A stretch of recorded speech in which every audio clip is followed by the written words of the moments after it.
gold standard of paranormal radio. And now, here's Gene Steinberg. You're in the Paracast with Gene Steinberg. The co-host is Chris O'Brien. And this week we have Jerry Clark. Now, Jerry Clark joined us before in eulogizing some dear departed UFO investigators, but now we have him all to himself. No eulogies necessary, although we might bring up some of those people in terms of his life experiences. Now, Jerry Clark has been a UFO investigator for longer than many people have been alive. How, Jerry, did you first become attracted to this issue, this phenomenon? Well, when I was young and impressionable, I read a book. And that book, as is true of so many in my generation, was Ed Ruppelt's The Report on Unidentified Flying Objects, which was a memoir by the guy who headed Project Blue Book in the early 1950s. And it was a sensible, balanced book. And if the first book I had read was a contactee book like George Adamski's, I don't think I would have been interested. Even as a kid, I would have thought that was nonsense. But Ruppelt got to the core of the mystery of this very interesting phenomenon, and I was hooked, and I guess I've stayed hooked. Now, the Ruppelt book is kind of curious because he had the original version in 1956, as a matter of fact, and then there was a sequel or an update where he added several chapters and kind of poo-pooed the whole thing. Well, kind of poo-pooed is putting it charitably. Yes, indeed. They were really strongly, virulently anti-UFO. I think that Ruppelt probably was always more skeptical than he indicated. I think that the first book, the first edition, the one published in 1956, may have been toned down not to put off an audience. At least Ruppelt claimed that. He lived only 4 more years after the publication of the first book, died in 1960 of a heart attack. Now, I understand he was, in his late 30s at the time? He was quite young, yeah. I don't think he'd reached 40. And he was not a terribly imaginative guy. According to Alan Hynek, whom I knew, Ruppelt was really kind of an organizer who had a good sense how to organize things, and he got the Air Force UFO project, which was in disarray in 1951 when he took charge of it, working again and conducting actual investigations. I think that Ruppelt probably wasn't daring or imaginative enough to take the leap that maybe these things represented some kind of otherworldly visitation, but he did acknowledge that some of the cases were really puzzling. Now, if you believe Major Donald Kehoe, in one of his books, which was published ahead of the revision to the report on UFOs, he quoted Ruppelt as saying he was under pressure by his bosses or his former bosses at the time, to basically tear down UFOs, be more skeptical of it. What do you think of that? Well, there's no question that the Air Force was not pleased with Ruppelt's book. It was far more open to the possibility that UFOs are real than the Air Force wanted. And in fact, a few years later, the later head of Project Blue Book just tore Ruppelt apart in a book that he wrote called Flying Saucers and the U.S. Air Force. So yes, I'm sure that Ruppelt was under pressure, but I think that as we get from his biographer, Wendy Connors and Michael Hall, Ruppelt was not really ever really a strong UFO proponent. Do we think then maybe Kehoe was putting a spin on this? Was Kehoe that kind of person to put spins on things? There was certainly truth in that. It was obvious that the Air Force was unhappy. The Air Force was publicly unhappy with Ruppelt. And I think that the Air Force really wanted him to make a clear anti-UFO statement. In that sense, there was pressure, but I don't think that it was pressure to force Ruppelt to say something that he didn't believe on some level. Okay, so in that sense, he basically gave you what his real viewpoint was, not something that was sugar-coated or forced upon him.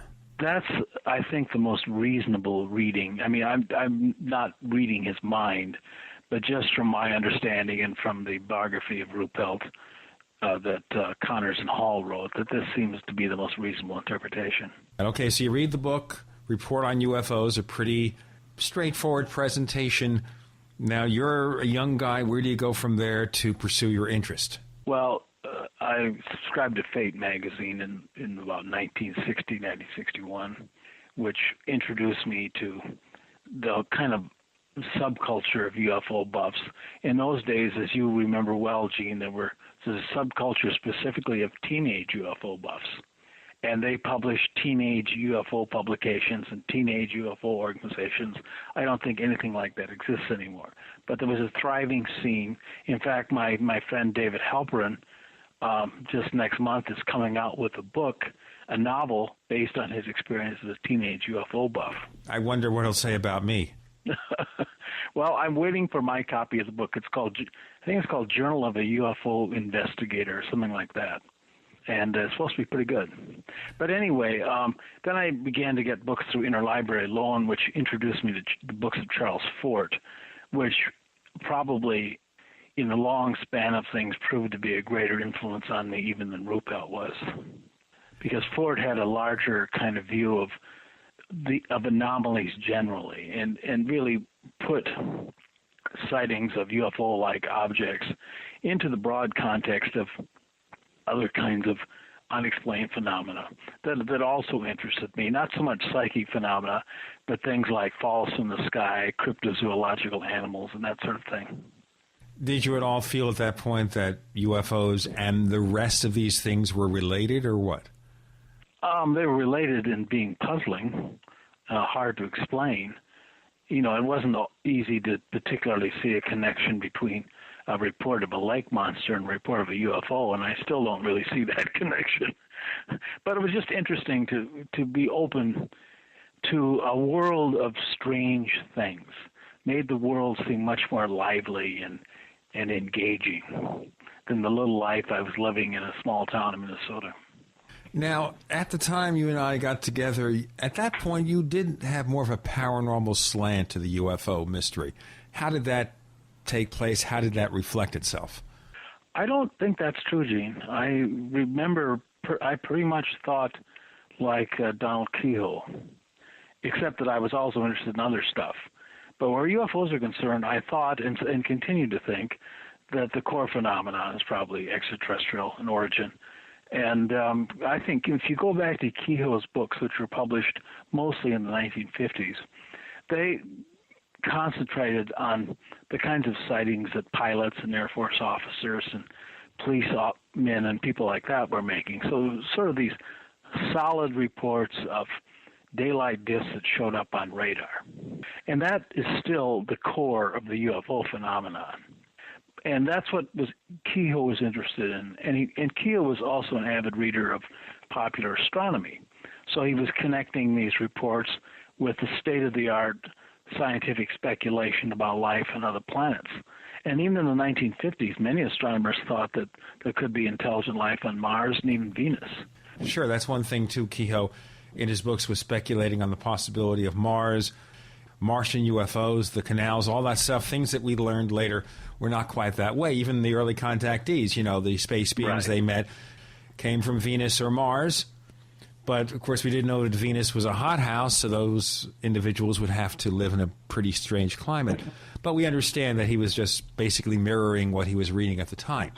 Well, even Donald Menzel, who was the major UFO skeptic at the time and a Harvard University astronomer, believed that that Venus consisted of a gigantic ocean with mermaid-like beings in it. So even straight UFO skeptical scientists had some pretty extreme and exotic ideas about neighboring planets. No, that was Donald Menzel thought that?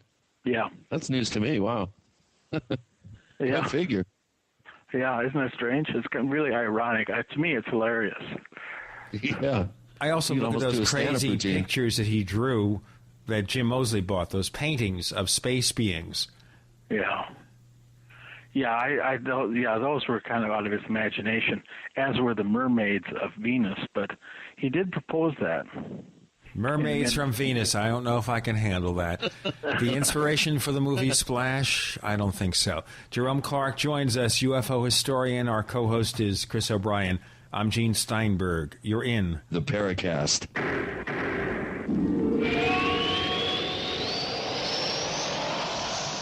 Are you ready to order the official Paracast t-shirt? You asked, we answered. We're now taking orders for the official Paracast t-shirt. It comes in white, 100% cotton. The front of it features the same logo that we have on our community forums. On the back it says, separating signal from noise. To order the official Paracast t-shirt, here's all you have to do. Visit our new online store at store.theparacast.com. One more time, that's store.theparacast.com. You can use a major credit card to place your order for the official Paracast t-shirt. Hey neighbors, we have one more thing to talk about, and that's more merchandise at the official Paracast store. We have hats, we have jackets, we even have a flip video camcorder customized with the Paracast logo at the official Paracast store. It's all now available at the official Paracast store, store.theparacast.com.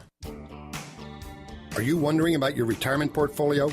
Are you confident that the financial advisor is experienced enough to combat climbing interest rates, taxes, and inflation? Stop guessing and go to the expert, Robert Chapman of the International Forecaster. When you subscribe to the International Forecaster, you get Robert Chapman's 45 years of experience and concise investment recommendations. Who needs sugar-coated excuses when you can get the cold hard facts and proven investment leads you can't get anywhere else? For a free introductory copy to Robert Chapman's International Forecaster, subscribe now at theinternationalforecaster.com or call 877-479-8178.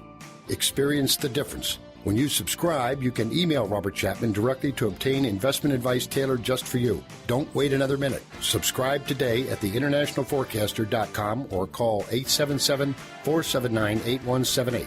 That's 877-479-8178. Becoming a modern smoker is now easier and more cost-effective, thanks to LeSig. Traditional smokers the world over love LeSig. E-cigarettes with a look, feel, and taste of real cigarettes, but without the nasty smoke, ashes, or stains. LeSig is powered by revolutionary microelectronic technology. A small rechargeable battery and unique replaceable cartridge provide all the satisfaction and benefits of smoking without the smoke and all the hazards. See the large variety of LeSig e-cigarette supplies and accessories at LeSig.com. That's LECIG.com. LeSig is competitively priced, comes with the best customer service, a 30-day warranty, and satisfaction guaranteed. What a great gift idea. For a 10% discount, mention GCN when you call 870-518-4307. That's 870-518-4307. Ask for fast, free same-day shipping. Order online at LeSig.com and use promo code GCN at checkout. That's LECIG.com. LeSig, for today's modern smoker.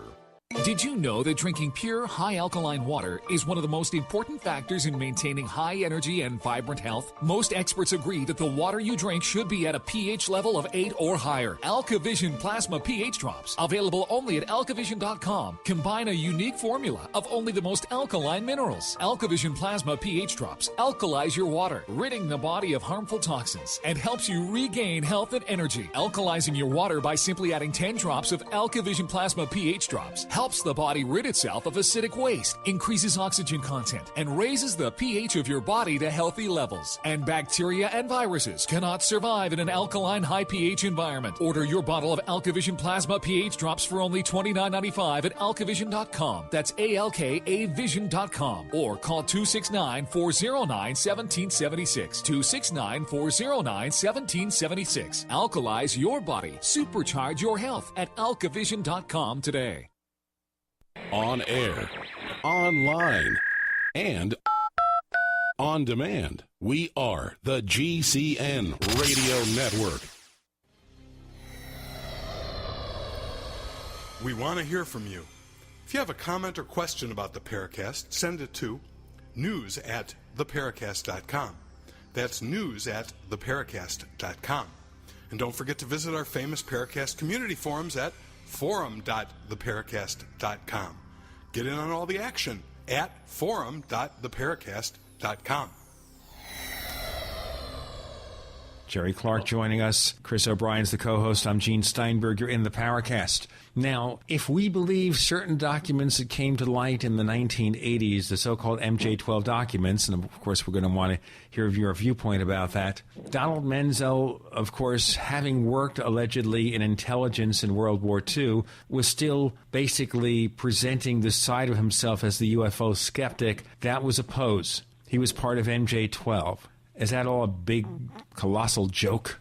Well, I think the allegation is. In fact, I think that whoever forged the MJ-12 document put that in as a conscious joke, never realizing that somebody, we're talking here about Stanton Friedman, would run with it. And I don't believe for a second that Menzel was anything other than a man who was deeply skeptical of UFO reports, almost fanatically so. I saw him on a TV show called Open Minds in the 1960s. He was on with a couple of UFO authors, and the man went almost apoplectic. He had a near nervous breakdown, screaming about UFOs and they're not being real. Yes. According to Alan Hynek, who knew Menzel well as an astronomical colleague, Menzel was really a highly overbearing sort of individual who couldn't stand to lose or to be disagreed with. And his behavior on UFO matters was pretty consistent with his character. And he was really a fanatic who would go to any length to disprove a UFO report, even if he had to make stuff up. Menzel was not really a good guy in the sense of making it possible for scientists to examine UFO data. If any one scientist could be said to have killed scientific curiosity about UFOs, it's Menzel. Now, after that, of course, we had Phil Klass. Maybe more personable, but still the same attitude. Klass, of course, wasn't a scientist, and he had no scientific credentials. His education was in engineering, and he was not really scientifically sophisticated in the way that Menzel was. For example, Philip Klass's first book, UFOs Identified, where he proposes this idea of giant plasmas as the cause of UFO reports, was ridiculed even in the Condon report, which was otherwise skeptical of UFOs, and was essentially treated as a work of pseudoscience. And after the drubbing he took, Klass moved from thinking that UFOs actually had an anomalous origin, and giant plasma certainly would have been anomalous. He went on to a more traditional debunking posture where UFOs are hoaxes or mistakes, and the people who claim otherwise are shady characters. And since a lot of people, since elite opinion wanted to hear that, Klass had quite a successful career until his death as a UFO debunker. He was the guy that the TV talk shows, they need to have a fair and balanced presentation, so you bring on a skeptic like a Phil Klass, because then you can bring on the believer and say you're being fair to both sides. Right. Yeah, Klass was an important figure in the culture and in the discussion about UFOs, but he wasn't Menzel. Menzel really played a very special role, and I can understand why somebody would think that, well, maybe he was really up to something other than what he appeared to be up to, which was a sincere rejection of the UFO phenomenon. But what we saw of Menzel as a UFO debunker was, from all accounts, entirely consistent with his personality. Any possibility he was put up to doing that by the authorities and the government, or he just did it on his own accord? Well, Project Blue Book under Ruppelt, and Ruppelt headed Blue Book from late 1951 till early to mid-1954, thought that Menzel's explanations were nonsensical, and this was opinion widely shared within the Air Force UFO project and those other military people who had some association with it. And they rejected Menzel's effort to take their reports and explain them for them, and Menzel made this offer. Menzel was disliked. He was considered not an honest man, and his explanations were rejected by the Blue Book scientists. But after Ruppelt left and Blue Book became the public relations debunking operation that it was until it closed in 1969, the Air Force was working with Menzel. They decided that their quarrel with Menzel was much less than any quarrel they had with UFO proponents. And so Menzel was given access to Air Force UFO reports, and his explanations were accepted. Anything to basically pour cold water on the whole thing. Right. Yeah. It was just the idea seemed to be that since UFOs are nonsense, any explanation, even if it isn't strictly true, will do. But that takes us to what's going on the other side. Major Kehoe speaks of a silence group, a group of people, individuals within the government who are covering up UFOs. So do you think there was ever such an organization, or they just wanted to wash their hands of the entire affair? Well, I don't really know. This is something, of course, that everybody wonders about. And there are, there's some circumstantial evidence that there was a group that took UFO sightings more seriously than the Project Blue Book seemed to be doing. And I just don't know. It's hard for me to believe that you could have really puzzling reports, radar visual reports, sightings by pilots and Air Force people and military personnel of clearly structured, machine-looking objects performing, extraordinarily and defying interceptions from our aircraft, and not think that there was something of national security implication going on. And so I don't think it's unreasonable to think that there was some group that at least very closely monitored sightings in sensitive places like military bases and atomic installations and so on. But it's very hard to prove that there was any such group, and if there was, what conclusions it came to. The most interesting speculation in this regard is in Leslie Kean's recent book, where she finds a document of undeniable provenance that suggests that within the government there is a kind of small off-the-books agency which meets periodically to study really puzzling UFO reports with national security implications and takes them seriously, but that you could never find if you looked through a list of government agencies. So this is something that's off the books in many ways. Of course, doing things off the books, I guess that's normal for the U.S. government, wasn't it? Donald Rumsfeld, who was talking about, $2.2 trillion of money that had not been accounted for? Well, there's a lot of that that's going on. There's no question that there's off-the-books stuff going on in the government, and that's probably where you would find the so-called silence group. Sounds but how good. active it is, it may be more passive in having an analytical function rather than a function going around and threatening UFO witnesses. And a reminder, if you want to get involved and participate in our discussions, join our forums, forum.paracast.com. That's forum.paracast.com. All you have to do to sign up is give yourself a unique username, such as the greatest UFO fan in the world. No, I think that's taken. Check it out, forum.paracast.com. We'll get back with more with Jerome Clark. Our co-host is Chris O'Brien. I'm Gene Steinberg. You're in the Paracast.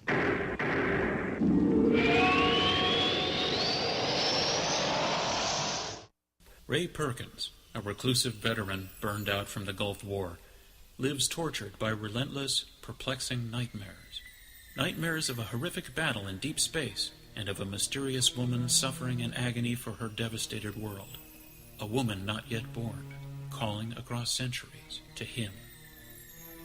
Then, a coincidence leads him to his destiny, his chance to alter the universe. Attack of the Rockoids. The former fiction editor for Star Wars and Indiana Jones, Robert Simpson, writes, "The soul of the novel Attack of the Rockoids lies in its heart and passion for building a convincing tale of a love that spans the galaxy. A thrilling story. Attack of the Rockoids is available now.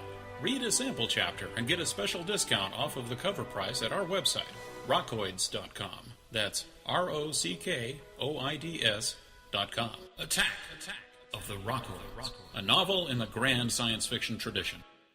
This message starts with a great offer from Big Berkey Water Filters, because we don't want you drinking dangerous water 1 minute longer. Right now, purchase any filter system from BigBerkeyWaterFilters.com to get your choice of 2 Berkey Sport bottles, a KDF shower filter, a set of fluoride filters, or our new sight glass spigot absolutely free. Why do this? Because over 60% of municipal water is fluoridated, and at less than 2 cents per gallon, Berkey Water Filters purify both treated and untreated water, removing dangerous chlorine, fluoride, and other contaminants. Big Berkey water filters are powerful enough to purify stagnant pond water, so they're perfect for rainwater collection systems and emergency preparedness. Remember, Big Berkey includes free shipping on every order over $50, and GCN listeners get 5% off all ceramic filter systems. Visit BIGBERKEY waterfilters.com or call 877-99-BERKEY. That's BigBerkeyWaterFilters.com or call today 1-877-99-BERKEY.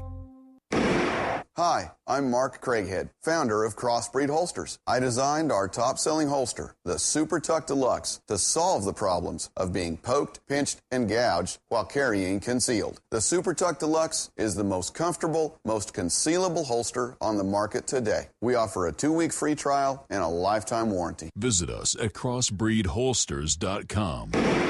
Don't forget, crossbreedholsters.com. If you're serious about playing college football, give yourself the competitive edge with the National Underclassmen Football Combine. The NUC is the longest-running underclassmen event and the most respected combine and football camp in the nation, specifically designed to give athletes early recruiting exposure. There's no better time than now to compete in the National Underclassmen Football Combine. Call 888-NUC-MVP1 or go to nationalunderclassmen.com to find out more.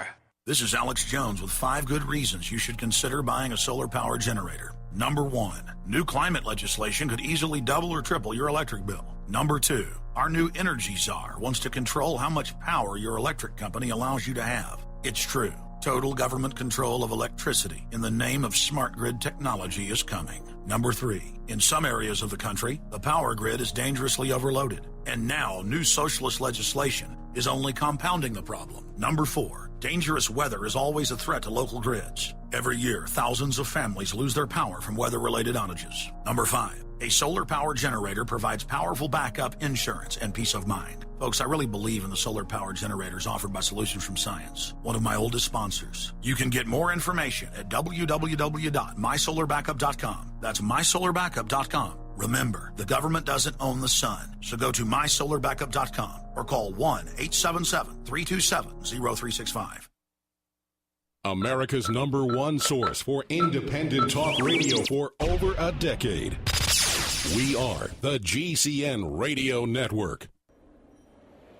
This is Jim Mosley, editor of Saucer Smear, and I'm here to say a good word or two about the Paracast, which I believe is the gold standard of paranormal radio. Listen to it if you can.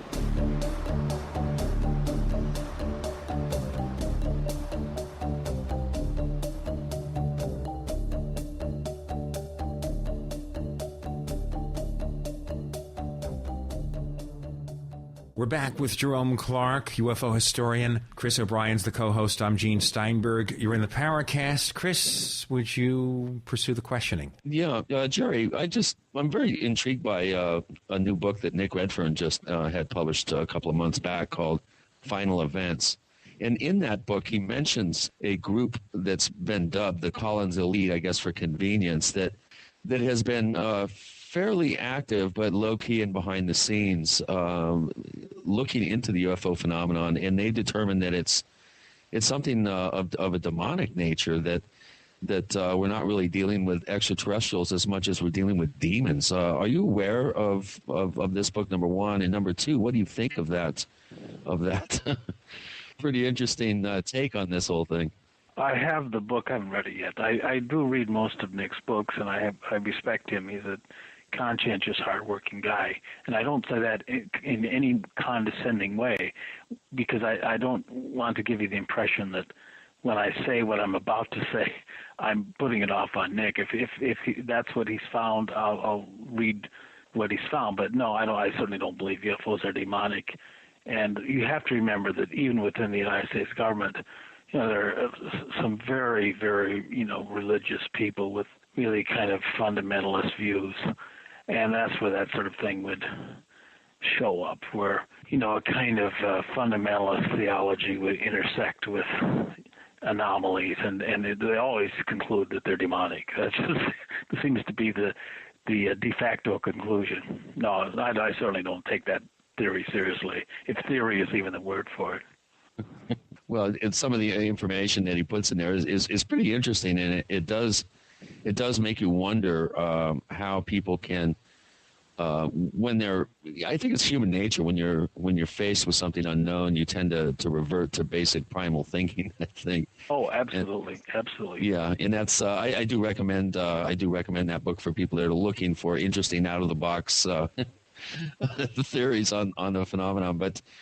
Where do you see the involvement in the government in, let's say, in behind the scenes in let's say UFO groups monitoring the actual cultural side of this as opposed to the science and the actual reports and what have you?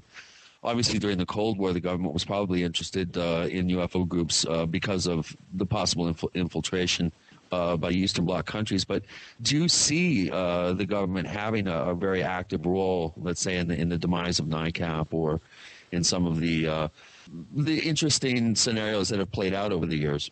Well, I think that NICAP was probably the only group in UFO history that actually posed something of a threat to official UFO policy, because NICAP had all these, retired admirals and generals and high-ranked former CIA people and so on its board of governors.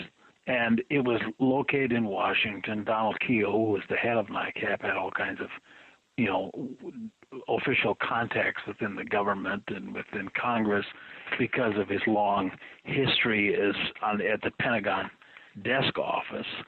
So the Air Force really did not like NICAP.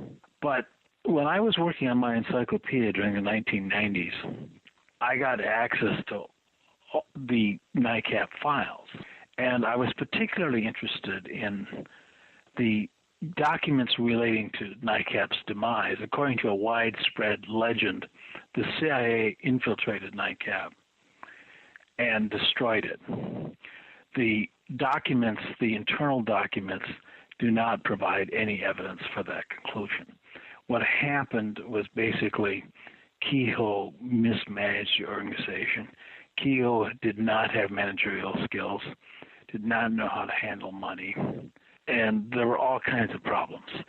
And at one point, J.B. Hartranft, who was a member of the board and who was the head of the, I can't remember exactly the name of it, but it was like the Private Pilots Association of America.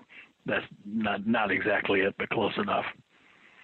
And Hartranft was a wealthy guy, like a lot of these guys were, and he began going through the NICAP rules and discovered that if the organization collapsed, he and his rich buddies were going to be financially responsible. And Hartranft just about went ballistic.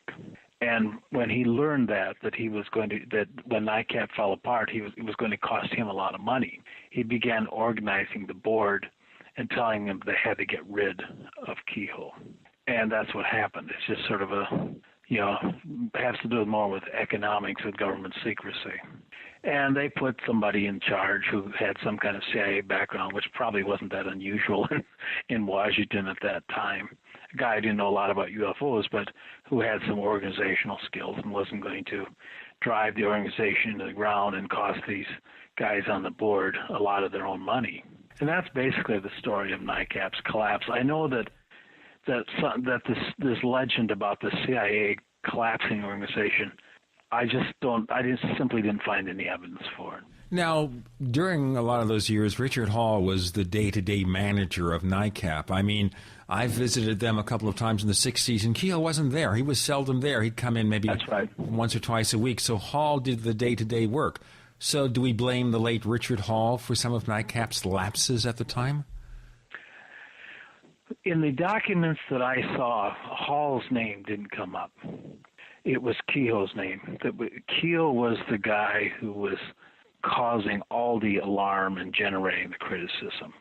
Dick Hall was, I think, probably more competent in that way than Keogh was. And I think that to the extent that NICAP was effective on a day-to-day basis, and it was remarkably effective in a lot of ways, the investigations, the field investigations that NICAP conducted are just marvels. They're models of how UFO investigations should be conducted. And you can't really appreciate that unless you actually see those files and read what's in them. in some of the cases that I discuss in my UFO Encyclopedia, they're based almost entirely on the NICAP field investigations, which were so thorough that it was just astonishing. Now, Kehoe wasn't participating in these, but Dick Hall was overseeing this and interacting with the heads of the various subcommittees that were conducting the field investigations. So I think Dick Hall is one of the unheralded heroes of the story and of ufology generally. Well, I know that I had some run-ins with Richard Hall at the time because he could be kind of an irascible person. Yes, he was. He was a good friend of mine, but yes, he was irascible. And sometimes I was at the receiving end of that, even as his good friend. Okay, so we look at NICAP then, therefore, we can't say that NICAP, even though it was heavily laden on his board with former military officers, that it was really a front. Because that was one of the other theories about NICAP at the time, that NICAP was a front for the CIA or some other organization designed to, again, mislead people about UFOs or point them in the wrong direction. But what you saw didn't indicate that. Do you think that maybe there were certain documents that were withheld from you when you checked this? It didn't look like that to me. There was a pretty clear paper trail. Also, the kinds of people that were on the NICAP board were the kinds of people that Donald Kehoe knew. They were his natural friends, the kinds of people that he socialized with, conservative military people. That describes Kehoe, retired military people. These were his pals. It wasn't that they came out of the woodwork and forced themselves on him. These are people, for the most part, he knew pretty well. The people he most felt that he trusted, that would be willing to go out on the limb and admit that there's a possibility that UFOs existed. It all sounded pretty good, although I got the impression, too, at the time as a member of NICAP, I was a member of NICAP at the time, a card-carrying member. They could never get their newsletter out on time. Kehoe was always putting this public appeals. We need donations. We need financing. So it is possible it's not just mismanagement then, but maybe they just couldn't get enough money to keep it going properly. We'll get into more of that in a moment. UFO historian Jerry Clark joining us. The co-host is Chris O'Brien. I'm Gene Steinberg. You're in the Paracast.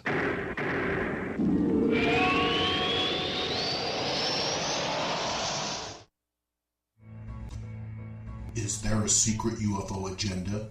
Do strange creatures from the darkest corners of the mind roam the earth?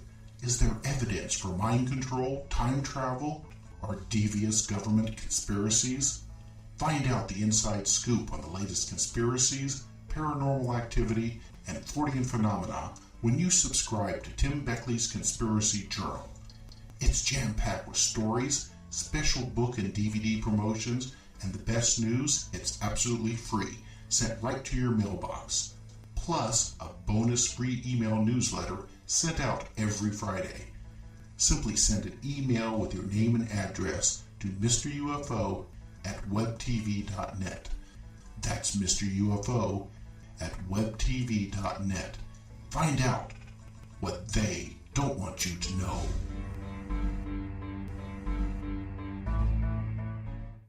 All types of batteries for all types of gadgets. We'll say it again. All types of batteries for all types of gadgets. Electronics, toys, flashlights, computers, accessories, and more are at BatteryStation.com. Whatever type battery you need, alkaline, lithium, gel cell, NiCad, metal hydride, sealed lead acid, and more are at BatteryStation.com. Our homepage gives you quick access to ham, marine, police, fire, and aviation batteries. Plus, choose from our great selection of LED flashlights with no bulb to ever burn out and much longer battery life. Find many top brands, including Streamlight, Pelican, Surefire, Novitec, Gerber, and more at BatteryStation.com. You'll also find the most popular brands of ammunition and watertight cases for storing guns, food, electronics, survival gear, and more at BatteryStation.com. Call 417-257-7799. That's 417-257-7799. You will be surprised when you visit BatteryStation.com. In a coming apart world, you need something to keep it tied together. That something is Atwood Rope, the highest quality rope made in the USA, from exotic braids for military, rescue, arborists, shipyards, tow line, or boating. Quality rope at affordable prices you and your customers can depend on. Find a dealer or shop online at atwoodrope.net. Enter promo code RADIO to receive 100 feet of 550 paracord free with purchase. Atwood Rope, working to keep the world tied together. Hi, this is Ted Anderson. Have you ever wondered why banks, stockbrokers, investment advisors won't talk about gold IRAs? They've been available since 1986, yet the financial industry won't recognize the value of gold for your retirement. Gold has outperformed paper investments, yet no word about IRAs. If you would like to have gold for your retirement, call 800-686-2237. Don't get left behind by rising inflation and low returns. Call 800-686-2237. Secure your future and call 1-800-686-2237. Men, take control of your prostate health without the risk of nasty side effects with Prostate Secure. Early detection, regular prostate exams, and PSA tests are a must for men over 40. Listen, if you have symptoms of an enlarged prostate but don't want to take a drug with possible nasty side effects, or if you're over 40, then use Prostate Secure, a natural dietary supplement for men. Prostate Secure is a scientifically formulated blend of clinically significant amounts of natural ingredients. It brings together the most powerful plant sterols like beta-cytosterol and saw palmetto, along with antioxidants such as vitamin D3, resveratrol, and lycopene to support good prostate health, proper urinary flow, function, and more. Check out prostatesecure.com. Order online and save 10% with promo code SAVE10 or call 1-800-239-9432. That's 800-239-9432. Or visit prostatesecure.com. Take control of your prostate health naturally with Prostate Secure. Are you tired of searching for great talk radio? Something more important. Search no more. We are the GCN Radio Network.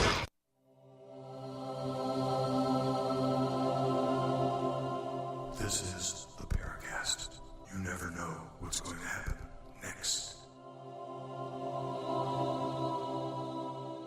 We return with Jerome Clark.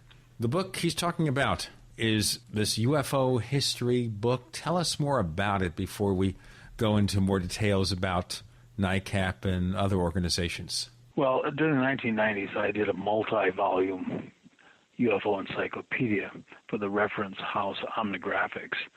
And that multi-volume series, which actually was in 2 editions, the second of which is the definitive one, was published in 1998, is really probably the fullest history of the UFO controversy that has seen print anywhere.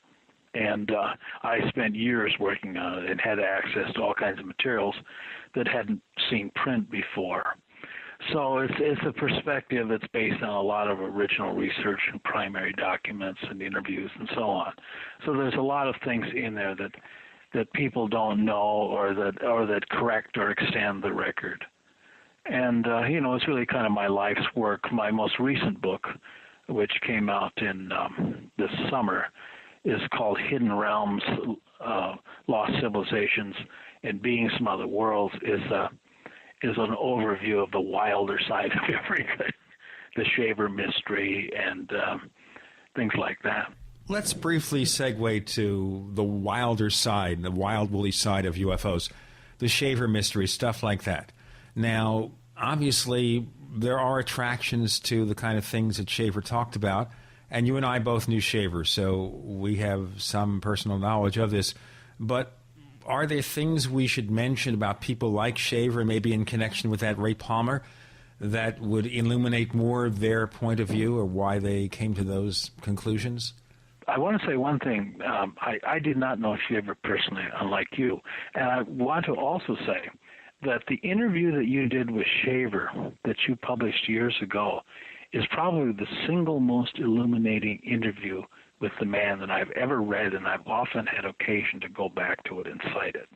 I'm surprised, thank you. This was published like in the early 1970s, where my first wife, Geneva, and I took a drive out to some place in rural Arkansas, found this cottage with Richard Shaver and his wife, Dorothy, personable people. And the thing I liked about him is I had a brief interview, and I said, anything you want to add? And he says, no, I just want to go get a cigarette. Well, I found that incredibly illuminating interview. Maybe you just happened to ask in that brief time all the right questions, and Shaver was being unusually frank. What are the things that we take away from Richard Shaver about his contribution or lack thereof to UFO research? I don't think he made any contribution to UFO research, but I think that he made a contribution to the kind of folklore and culture of the otherworldly. And I think that there's another kind of distinction seldom remarked on, but really needs to be stressed. Most people who talk about visionary experiences are kind of visionary scenarios of a larger, stranger other world, are perfectly sincere and mentally well. In contrast to the standard that, if you think that or claim that this happened to you, you experienced that, you must be a nut. Well, actually, there's a fair amount of, scholarly and psychiatric writing on the subject, and people who have otherworldly visions aren't necessarily mentally ill. In fact, there's some evidence that actually some of them are better off than the rest of us. But I do believe that Shaver's visions grew out of clinical mental illness, and that he did spend a lot of time in mental institutions. And I think that if Shaver hadn't connected with Ray Palmer, who, as you know, was an incredible promoter of all kinds of outlandish things, we wouldn't be talking about Shaver. It had just been another crazy person. Well, Palmer said in the interview I did with him, he revealed, Shaver was in a mental institution. And, of course, Shaver became very incensed over this. But the point being that Palmer knew what to say and how to say it. Do we believe Palmer? Palmer claimed he was at one point harassed by alleged men in black or under-earth beings or something like that. Well, Palmer tells one story, which he stuck with over the years, and that was that when he first went out to visit Shaver in Pennsylvania, which would have been probably in early 1945. He doesn't date this, but that's as near as I can trace it. He claims that he heard voices talking about torturing a young woman, and of course the demonic entities that Shaver talked about were really basically sadistic idiots called Deros. And so Palmer claimed that he heard all these voices while he was in the bedroom late at night at the Shaver residence, and he said that it was impossible for Shaver to have faked all these voices. And Palmer carried this story forward for years, and he was repeating it even close to the end of his life. And this was the source for his alleged belief that there was something to what Shaver was saying. The problem is, I worked, as you know, for many years for Fate magazine, and I knew Kurt and Mary Fuller very well, and they had co-founded Fate with Palmer, and they known him years before because they both worked for Ziff Davis Publishing in Chicago. And I often asked them about Palmer and Shaver and so on. And they said that although they thought that Shaver was really a personable guy, they thought that he was like a mental case, literally, not figuratively. And they also said consistently about Palmer that it was just simply impossible ever to tell what Palmer believed about anything. And so that anything that Shaver, that Palmer said, they tended to view, shall we say, cautiously. So basically, was Palmer just making up a lot of these things just to sell magazines? Is that also a problem they had in relating with him? Is that why he split from the Fullers? What's the answer? That was one reason. They had trouble. In the early years of Fate magazine, Mary Fuller suffered from tuberculosis, and the Fullers had these small children. And Kurt Fuller was also the editor of Flying magazine. So Kurt was extremely busy raising these little small children, working as an editor, and taking care of his wife. So the magazine in the early years was run almost exclusively by Palmer. So there's all kinds of content in those early years, some of which actually still survives in fringe literature, that may actually have been Palmer-written fiction. And the Fullers tell me that they could never really tell because the records were scarce, and they couldn't believe what Palmer told them. So as you read those wonderful early issues of Fate, there wasn't really any control over the factual content. So Palmer, I think, human beings are complicated. You can't just summarize a whole life or a whole personality in a single sentence, unless you're dealing with some extremely dull individual. But Palmer, I think, was even more complex than most people. And that there were things, I suspect, that he genuinely believed. But whether he believed them or not, they were all subject for exploitation. And it didn't matter whether he found it credible or not. If he could exploit it and make money. P.T. Palmer. He was like a carnival barker. That's who I compare him to. P.T. Barnum. Yeah. Some people talk of Gray Barker in that fashion. Oh, Gray Barker's idol was Ray Palmer. Yes, we know that, yeah. I assume you guys have seen that excellent documentary film, Shades of Grey, done about Barker's life. Yes, we did an episode about it, and I did get to see it briefly, and of course I knew Barker as you did. So it was interesting what his approach was, but, some of us, like Alan Greenfield, always believe that in the end, Gray Barker had this kernel of belief in UFOs, but ever the showman, he basically focused on the stuff that sounded good, that could potentially sell books, sell magazines, not so much on the hardcore research where he wasn't so concerned. Absolutely. I think, in fact, in the film I say something of the same. That, yeah, it's not hard to be puzzled by UFOs, to think that there's really something strange and unknown going on here. But, at some point you begin to realize, there's not much I can do about it. And some people just beat their heads forever, like me and you guys, and other people just think, I'm going to have fun with it. So that might be part of the problem, though, in some of the things that are written or broadcast about UFOs, is people concentrate on the possibility of taking something like this and say, hey, we can have fun, we can make money, we can really have a good time, and it doesn't so much matter what the UFOs are, what their impact on our civilization might be. We're very much impacted over the years by Jerome Clark, UFO historian. The co-host is Chris O'Brien. I'm Gene Steinberg. You're in the Paracast.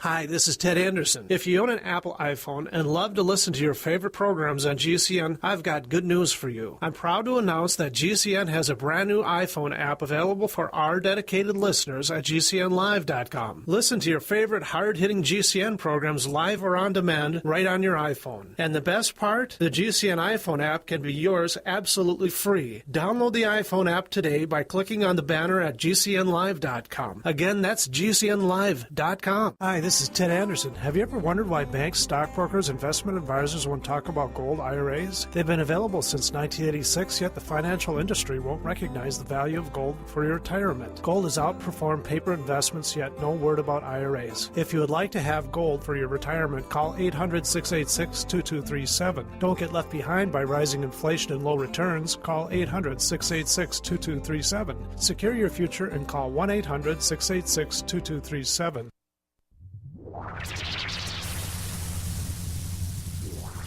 Welcome back to the Paracast, the gold standard of paranormal radio. And now, here's Gene Steinberg.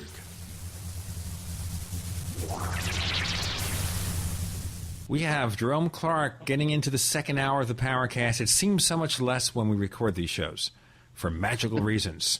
Yeah, but now I know why my head's soft. I've been beating it against the wall. It totally makes sense now. Chris O'Brien, that's why Chris O'Brien, when he says the Paracast, he sounds like he's beating his head against the wall.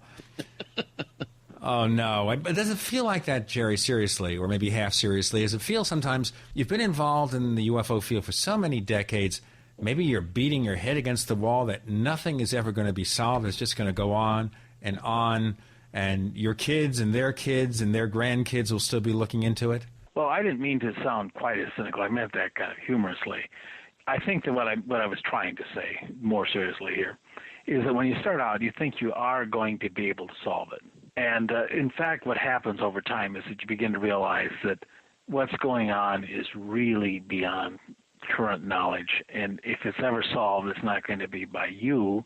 And the human race itself and science will not solve it until we know more about how the universe works. And so over time, I have developed various ideas. And in the last 15 years or so, I think that I have figured out at least what is going on without explaining it, but at least having some sense of, yes, this is the way it works. Whatever it is, it works like this. And that has given me some satisfaction. So, you know, when I've written my last book and gone on to wherever lies beyond, I'll have some satisfaction feeling that, yes, I did make intellectual progress with this. Okay, if it's E.T. coming here, E.T.'s coming here now and forever for how many years we don't know, maybe many centuries, doesn't it have to ultimately play out with some kind of connection between us and them? Or will they stay forever elusive? Is that part of it, that it's destined to be something where UFOs will never be known unless the tables turn? So I think the fundamental problem is kind of expressed in your question, and that is that we just presume, without even thinking about it, that when we're talking about UFOs, we're talking about one thing. I think we're probably dealing with at least two things which are not related to each other, except on a highly superficial level. But they're epistemologically, we're dealing with two very different things. And what we call the UFO phenomenon is defined by, you know, Kehoe and in the foundational figures of ufology. We're talking about probably a minority of what people experience as UFOs. Now, I'm not talking about identified flying objects or hoaxes or misinterpretations. I'm talking about two great anomalies, of which the lesser is probably extraterrestrial visitors from another solar system. The other, the really, really puzzling, the really high strangeness aspect of this is an experiential phenomenon. The UFO that is arguably extraterrestrial in origin is an event phenomenon. It can be traced on radar, leave puzzling ground traces. You know, basically the core UFO phenomenon you can find demonstrated in Close Encounters of the Second Kind. The high strangeness phenomenon is probably something else, and probably purely an experiential phenomenon, and something related to centuries and centuries of, you know, supernatural experience that is really related to some extraordinarily anomalous state of consciousness, and really so far beyond current knowledge that we don't even really have a useful vocabulary with which to discuss it. Well, Jerry, so from my point of view, the event phenomenon is the core phenomenon. The experiential phenomenon is the high strangeness aspect, and that exists only in memory and testimony. Well, you bring up a very interesting point that majority of you know, especially the high strange events are experiential. Now, do you think that this is experiential with the individual, or could there be some sort of collective experiential aspect to this, or is this purely an individual experiencing something strange, tapping into something strange and having it occur to them, or is it something that could be possibly collective, that we're dealing with something that is manifesting in more than just one person, let's say? Oh, absolutely. That's what makes it so incredibly puzzling. You know, if all high strangeness experiences were reported by only one person, and many of them are, but not all of them, obviously, yeah, then we could say, well, we're dealing with some kind of real psychological anomaly. But the fact that these things can be collectively experienced really ratchets up. But I'm not saying only one person is experiencing all this. What I'm saying is this an individuated thing, or is it something that could be part of a collective manifestation? Yeah, that's what I just said, that this can be a collective experience, and that's what makes it so strange and so hard to explain. And because then we get into the realm of Jung and the collective unconscious, and you know, there's all sorts. Go there. Well, if you're talking about people, groups of individuals for hundreds, possibly thousands of years experiencing something high, strange, and unusual, there is, at least in my mind, there is the possibility that something is emerging out of the collective, that certain individuals, either by happenstance or by design, happen to be the ones to experience these things. So, have you ever read my book, The Unidentified, which was published in 1975?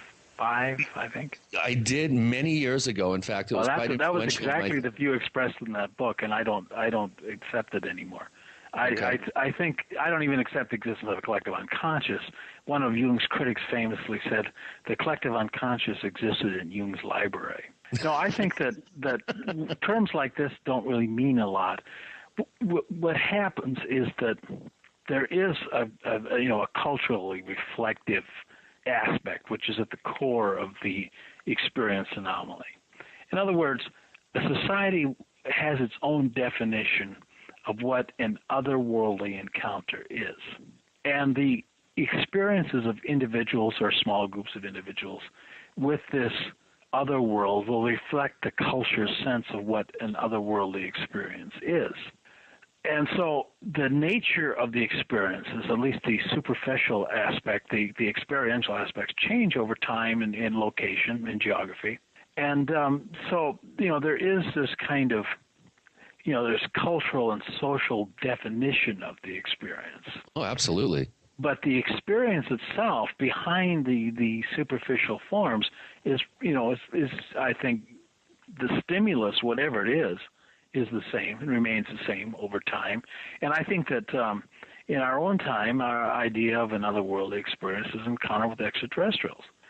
And I think that if there are real extraterrestrials visiting here, and if the galaxy is as densely populated as many astronomers say it is, wouldn't be surprising at all. It'd be more surprising if they weren't here. But we still have this idea, and that the concept, the experience anomaly takes off from the image of extraterrestrials because that's our prevailing view of an otherworldly encounter. And there may, at the core of this, be actual encounters with actual extraterrestrials. But the stuff that follows from that, like otherworld journeys, abductions, Men in Black, Mothman, things like this, I think really draw on much older materials that link them to fairy lore and angelic encounters and demonic entities that have figured in all of history, that are real as experiences, but apparently not as events that you could ever document. That the experience anomaly survives only, as I said earlier, in memory and testimony. There's never anything you're going to be able to bring into a laboratory. You're never going to trace it on radar, but it's going to be very real if it happens to you. It's going to feel make you scratch your head. Well, yeah, it's going to be vivid and frightening and startling. Well, how about a scenario like this where you have little grays that are seen pretty much exclusively in the United States, and then all of a sudden, as word of this particular form or symbolic sort of image spreads, and all of a sudden you're getting reports from further away from the U.S. and now it's a worldwide sort of almost a cliche, if you will. I'll tell you what, we'll have cliches about gray aliens, but we have to do something which does not present a cliche to us. It's a message from our benefactors. We have Jerry Clark. Chris O'Brien's the co-host. I'm Gene Steinberg. You're in the Paracast.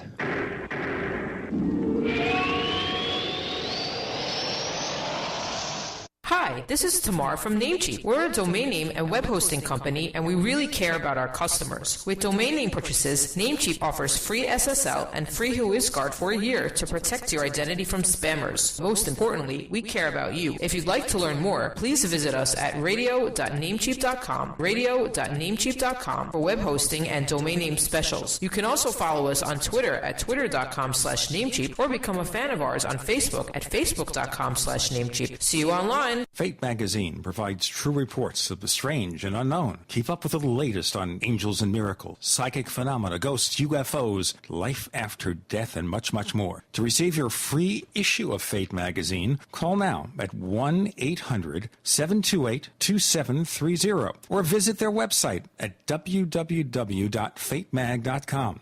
That's 1-800-728-2730. What are you waiting for?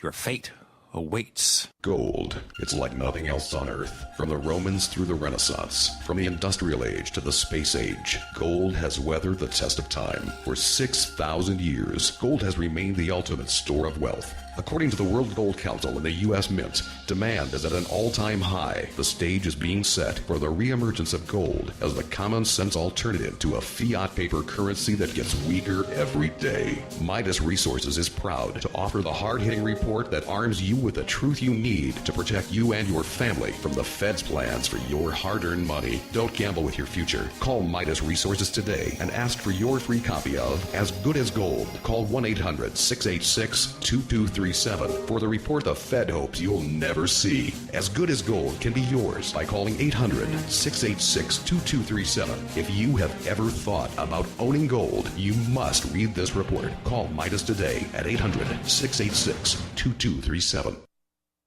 If you own a septic system or if you're facing costly septic system replacement, this message is for you. When you want to stop paying for pump outs and avoid backups, when you've had enough of the foul odors and costly repairs, use BioSafe One Septic Solution. Now there's an easy-to-use 100% guaranteed answer to all your septic system problems. BioSafe One Septic Solution. BioSafe One is patented and made specifically for all septic systems and made by the same team of scientists who helped clean up the Exxon Valdez oil spill. BioSafe One decontaminates and removes sludge, stops costly pump outs and repairs, and removes septic system stench, all with a 100% success rate. See what gives BioSafe One Septic Solution the advantage over any other septic product at biosafeone.com. That's BIOSAFEONE.com. biosafeone.com. Or call toll-free 1-866-424-6663. That's 1-866-424-6663. BioSafe One, the guaranteed bio-friendly, money-saving way to clean your septic system. I'm concerned about food for my family in the event of an emergency, and I know you are too. Are you ready? Don't wait for an emergency to happen. Put a plan together now with quality dehydrated food from Ready Reserve Foods. For nearly 40 years, Ready Reserve Foods has been in continuous operation, canning the finest in dehydrated foods. Other companies just broker canned foods. Ready Reserve is the manufacturer, controlling quality from start to finish with double enameled cans and nitrogen packing for maximum shelf life. Ready Reserve offers a balanced selection of fruits, vegetables, dairy products, proteins, and grains. Choose from a variety of pre-selected units or order by individual can to customize your own plan. When you purchase from Ready Reserve Foods, you are buying factory direct at wholesale prices. Call today for a free catalog, 1-800-453-2202, or visit ReadyReserveFoods.com. Call 1-800-453-2202. Ready Reserve Foods, factory direct, wholesale pricing. The GCN Radio Network, providing the world with hard-hitting talk radio. GCN. Great talk radio starts here.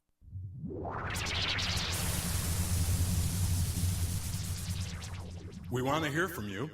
If you have a comment or question about the Paracast, send it to news@theparacast.com. That's news@theparacast.com.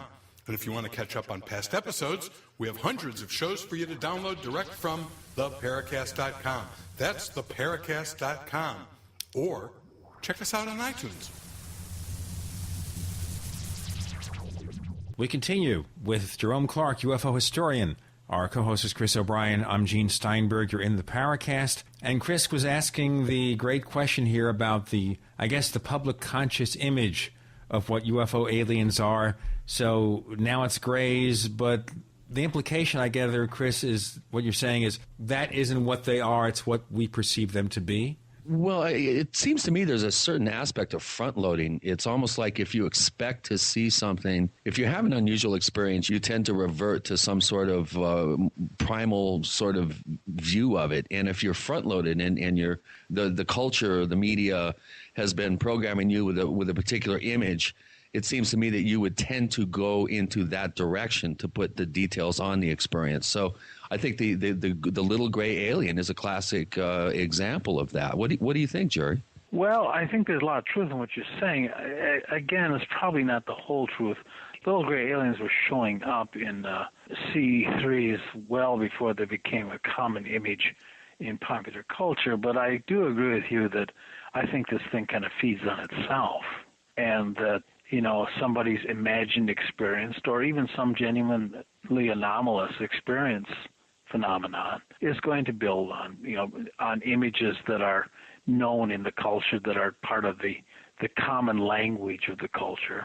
So yeah, I think there's some truth in what you're saying. You wonder why some of these cultural sort of versions of these high strange type phenomena, how they have a peculiar kind of a regional or subcultural aspect to them. Like, for instance, you tend to see a lot more dark hairy dwarf / alien reports from South America, as opposed to the types of more clinical gray sort of, small, diminutive, bald, spindly characters that have been reported, I think, most often in the United States, but as I pointed out, is now a worldwide thing. What aspect or what element of the culture do you think can program the details of individual experience like that? I mean, what is it that makes these particular areas report these particular types of descriptions? One subject of great interest to me, which I've written about at various times, including in my most recent book, Hidden Realms, is the traditional fairy lore. And fairies had consistent features in a broad sense wherever they were experienced. And they were experienced all over the world, which is a mystery in itself. But each fairy culture was suited to its human neighborhood.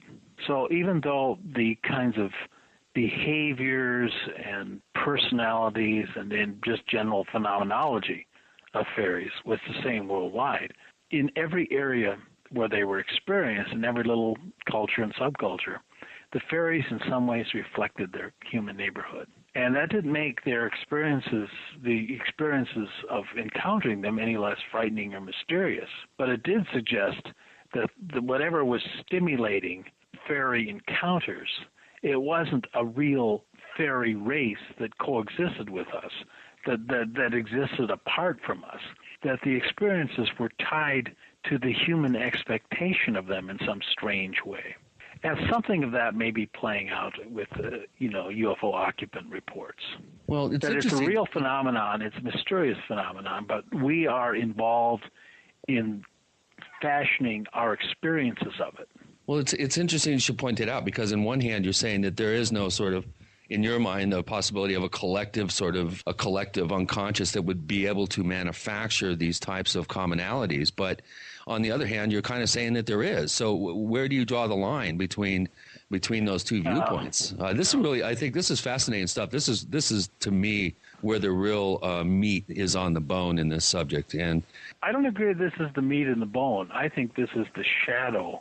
This is not the meat and the bone. The meat and the bone is a close encounter of the second kind, or the radar visual. That's the meat. This is the ghost. We're dealing. Well, okay, this is the shadow of the meat. This is the burp after the meal. When I say meat and the bone, this is what really excites me about ufology. I am involved right now in a hard data monitoring project, 7 cameras monitoring one of the hottest spots in North America. I do realize that hard data gathering properly scientific protocols are really the way to go, and I think is the most important approach, and I'm hoping to talk about that later. But in terms of what intellectually really gets me fired up is this shadow realm, this ancient aspect to this whole thing that we've been talking about. I completely concur with you. That is what I have focused on in the last 15 years, in which I will continue to be most interested in. Yes, it is fascinating. Like Phil Imbrogno and Ellen Guiley right now are writing a book on the jinn. The wonderful work that's been done by Phil in this realm, and yourself and others. Jacques Vallée, of course, in a more esoteric sort of way. I'm not a fan of Vallée, by the way. I want to make that clear. Well, I'll tell you what. Or John Keel, for that matter. Oh, tell us why. I think that in the current issue of International UFO Reporter, I have an extended review of the new book, Wonders in the Sky, by Jacques Vallée and Chris Beck. And I encourage people to read that extended review. It's in the International UFO Reporter, is published by the Center for UFO Studies, which needs your support, on whose board I serve. And I think that Vallée has made some legitimate points, but he really has I think, abused the evidence and exaggerated the argument. I just really have a problem. And also Vallée's hostility to the extraterrestrial hypothesis is just simply unwarranted. And what the basic problem with with approaches like Vallee's or John Keel's for that matter, is that it's just totalistic. It demands that one size fit all. When it seems to me that one thing that should be very clear about anomalies generally and the UFO phenomenon specifically is that one size does not fit all. That there are things that going on under the rubric of anomalies or UFOs that are fundamentally unalike, and I mean epistemologically unrelated. And unless you can see that, you're just contributing noise to the argument. So then there is not just a UFO mystery, there is a UFO mystery and a UFO mystery? Do you get my point? There is the event phenomenon and the experience phenomenon. And this plays out through a wide range of anomalies, not just UFOs. And you can even bring it into things like ball lightning, which is a recognized natural phenomenon, but a rather mysterious and elusive one.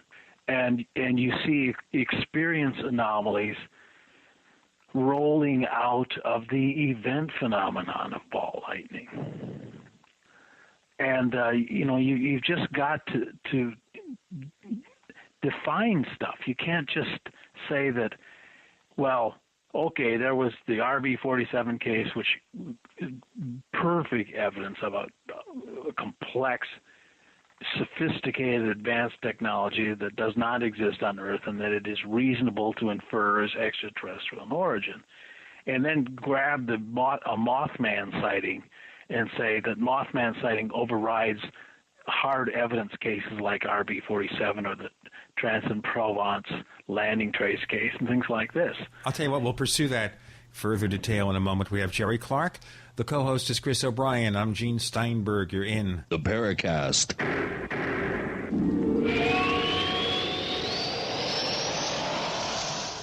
Ray Perkins, a reclusive veteran burned out from the Gulf War, lives tortured by relentless, perplexing nightmares. Nightmares of a horrific battle in deep space and of a mysterious woman suffering in agony for her devastated world. A woman not yet born, calling across centuries to him. Then, a coincidence leads him to his destiny, his chance to alter the universe. Attack of the Rockoids. The former fiction editor for Star Wars and Indiana Jones, Robert Simpson, writes, "The soul of the novel Attack of the Rockoids lies in its heart and passion for building a convincing tale of a love that spans the galaxy, a thrilling story. Attack of the Rockoids is available now. Read a sample chapter and get a special discount off of the cover price at our website, rockoids.com. That's ROCKOIDS.com. Attack of the Rockoids, a novel in the grand science fiction tradition." Normal blood pressure, naturally. How would that make you feel? I'm Don from New Mexico.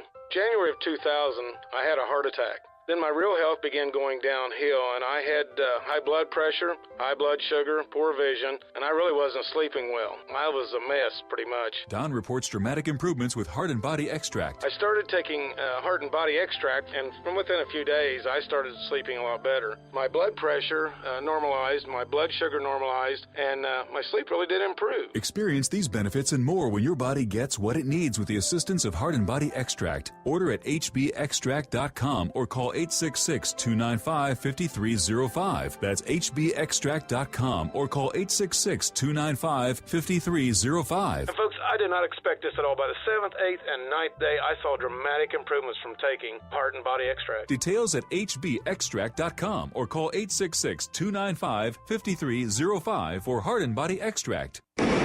Hi, I'm Mark Craighead, founder of Crossbreed Holsters. I designed our top-selling holster, the Super Tuck Deluxe, to solve the problems of being poked, pinched, and gouged while carrying concealed. The Super Tuck Deluxe is the most comfortable, most concealable holster on the market today. We offer a 2-week free trial and a lifetime warranty. Visit us at crossbreedholsters.com. Don't forget, crossbreedholsters.com. If you're serious about playing college football, give yourself the competitive edge with the National Underclassmen Football Combine. The NUC is the longest-running underclassmen event and the most respected combine and football camp in the nation, specifically designed to give athletes early recruiting exposure. There's no better time than now to compete in the National Underclassmen Football Combine. Call 888-NUC-MVP1 or go to nationalunderclassmen.com to find out more.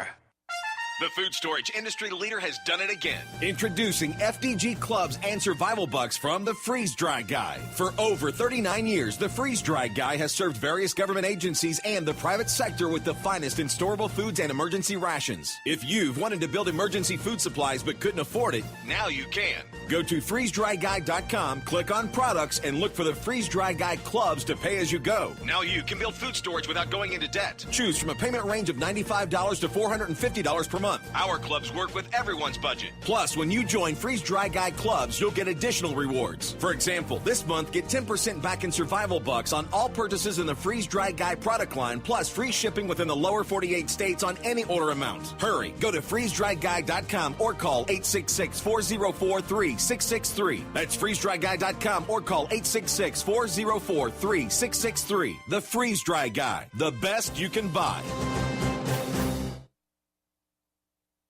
On air, online, and on demand. We are the GCN Radio Network.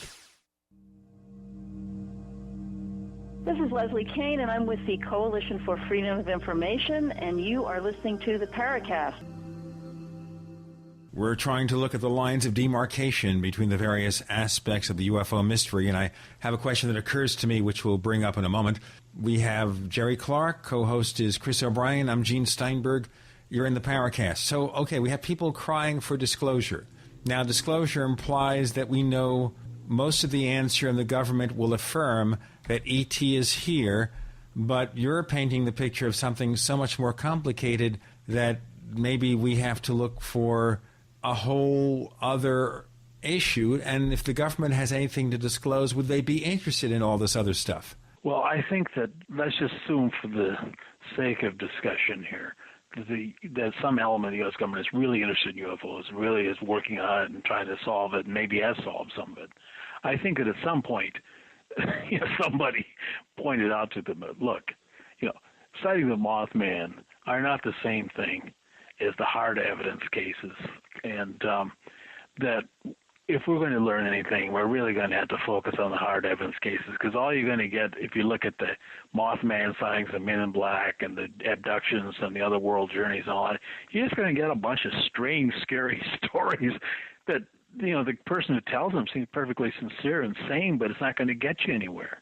These things just don't get anywhere. They have to be seen, the experience anomalies, as pure testimony, as pure experience and nothing else, because they don't get you beyond that. You can't prove that fairies, for example, exist. You can deduce that even though they don't exist, they can be experienced in some mysterious fashion, which seems manifestly true, and even many folklorists who have studied this lore in the field acknowledge that, yes, these people seem completely sincere, say that they had this experience.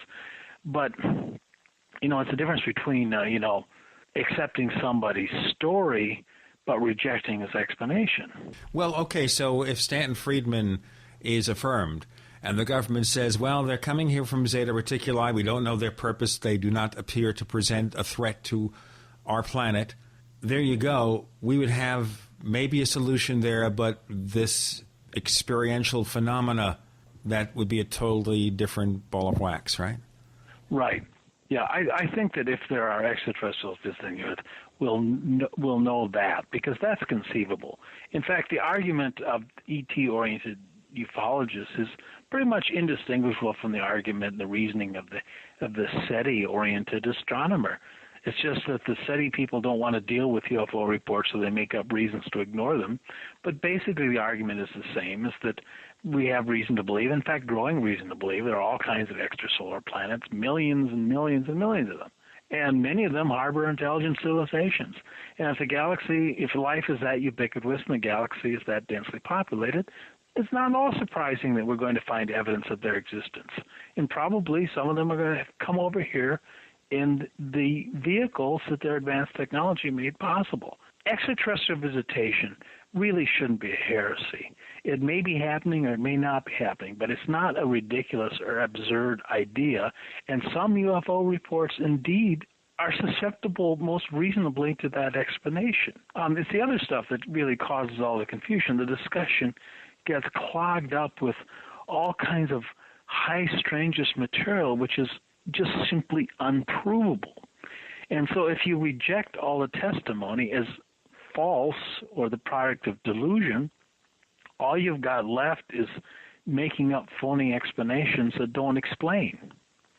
There has to be some third alternative that, yes, this is valid testimony, but it isn't what it sounds like. It is unexplainable, maybe inexplicable at this state of knowledge, and these are real experiences, but they don't tell us that there Mothmen exist in the ecosystem, or that there are fairies living in caves and on mountaintops. It just means that in some way we have experiences of extraordinary phenomena, but they're unprovable. They're experienceable, but unprovable. You know, when you talk to someone like Stan Friedman, again, who was on last week's episode of the Paracast, he'll say that some of these more mystical, paranormal type events, this more experiential phenomena, that part of it is because what the UFOs do is so magical to us because they're so far in advance that they can create all this stuff. That this is still part of their reality. Yeah, I've heard that argument before, which strikes me as really reductive. Now, you have to remember that the UFO phenomenon is a pretty recent arrival in a long, long historical tradition of extraordinary phenomena. The straight extraterrestrial hypothesis, which is what Stan Friedman advocates, and often eloquently, would be more persuasive if there were no other traditions of weird events and weird experiences in human history. But there's this enormous background noise of all kinds of just bizarre sights, experiences, phenomena. And to argue as Stan does is really to argue, I think, to be maybe charitable here, not a great deal of knowledge of what this material consists of. There is no reason to believe that UFOs existed thousands of years ago and consistently covered themselves up by appearing in all kinds of other ways. What about visiting Earthlings in biblical times? Some of those sound like UFO-related experiences. Like what? Well, Ezekiel's wheels. Oh, I don't think Ezekiel's wheels sound like they struck me as just kind of, an experience anomaly, some visionary experiences. You really have to be determined to find evidence of extraterrestrials to unpack that into a UFO report. I think that the stuff in the Bible just sounds like, a whole worldwide tradition of supernatural experiences. And we just take that at face value, and that's it. It doesn't necessarily relate to what's going on now. So when did UFO arrival appear to have happened? Was it all after World War II, or some of these older cases, do they seem to have some kind of evidence for them? Certainly Charles Fort is an example of older cases. Well, this is a complicated question, but I'll try to go for the simple answer. That's what I'm here for. Because it is very complicated. Okay, how do we know when UFOs showed up? Well, we go into reports, contemporary reports that were published at the time of their occurrence, and we look at what the people were describing. If you do that, you can go back 2 or 3 centuries with some confidence and find here and there reports that sound very much like modern UFO reports. I found a particularly striking one in an upstate New York newspaper from late 1887 of what sound very much like Day Like This. And this was published at the time. These are the reports that give you some confidence that there was a UFO phenomenon, as we understand it, occurring long ago, as in centuries ago, or several centuries ago anyway. The farther back you go, the less certain it gets. And you're dealing with a lot of what just sounds to be classic visionary or experience anomaly stuff. When you get into things like the 1897 airships, you're dealing with something that has been falsely absorbed into UFO history. The Phantom airships had nothing to do with UFOs as we understand them. They were very strange, extremely weird, but they weren't UFOs as we understand UFOs. The modern UFO era, I really think, begins after I read Keith Chester's very good book on UFOs in World War II. It's called Strange Company. And Chester shows, I think, that the modern UFO era really began during, not after, World War II, but that the world was so absorbed in fighting this horrendous conflict that people just weren't paying that kind of attention. I'll tell you, we have to pay attention to this, Jerry. Let's pay attention to the fact that we have Jerry Clark. The co-host is Chris O'Brien. I'm Gene Steinberg. You're in the Paracast.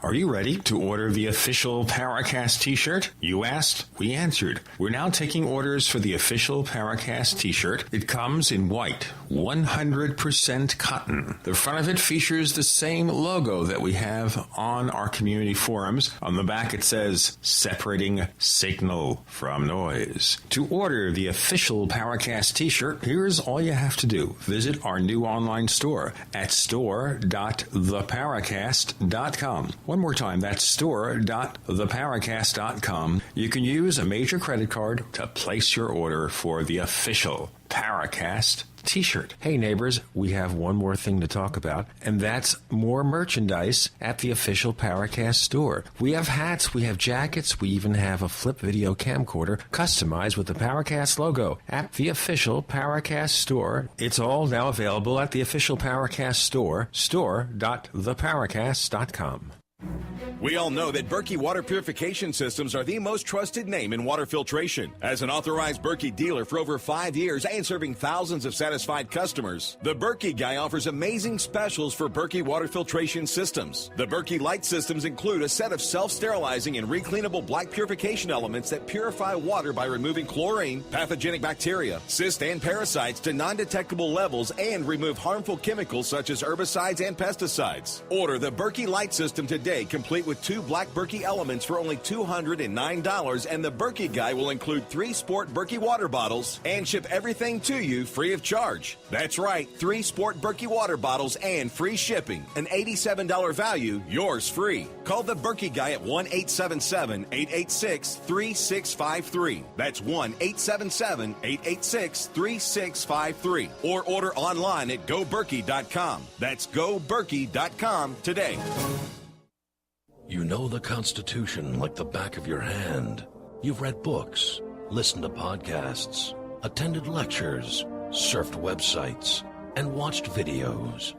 You've made liberty your life's goal, but something seems to be missing. Stickers from LibertyStickers.com.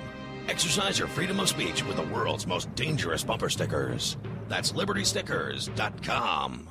But wait, there's more. You can buy Liberty Stickers wholesale. Get them for 99 cents each when you put 100 or more in your shopping cart in any combination. Sell them or give them away. They're great for gun shows, flea markets, fairs, outreach, and more. Earn extra money, promote freedom, and spread the word. Need custom stickers, labels, or decals for your organization or business? Liberty Stickers makes them. Go to LibertyStickers.com to order or call 877-873-9626. LibertyStickers.com. The world's most dangerous stickers. Extend your life with Extendovite. When I had a heart attack at 42, I was not sure what the future held. But a year later, the doctors could find nothing wrong with me and took me off all my medication. What did I do? I took a herbal mixture of garlic, cayenne, and a few other herbs mixed in liquid form. I now call this Extendovite. I would have never believed that a few simple herbs could actually change my life like they did. Now it's your turn to see what the powers of garlic and cayenne can do for you. For only $69.95 plus shipping and handling for a 2-month supply of either capsules or liquid, you too can begin on your path to better health. For more information, call 1-877-928-8822. That's 1-877-928-8822. Or visit our website at heartdrop.com. Extend your life with Extendovite. America's #1 source for independent talk radio for over a decade. We are the GCN Radio Network.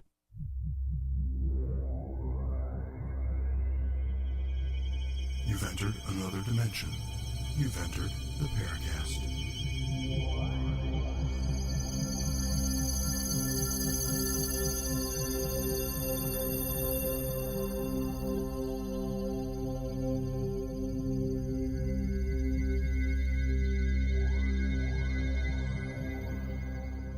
We continue with Jerome Clark, UFO historian. We're talking about UFOs, the history of UFOs, separating UFOs from other paranormal phenomena. The co-host is Chris O'Brien. I'm Gene Steinberg. You're in the Paracast. So let's look at some of the events that are attached to UFOs and see what you think about them. Was there a crash at Roswell? Did our government recover evidence of this crashed UFO? Well, I'm probably one of the handful of agnostics on that subject. Well, you know, there are a lot of those, more than you think.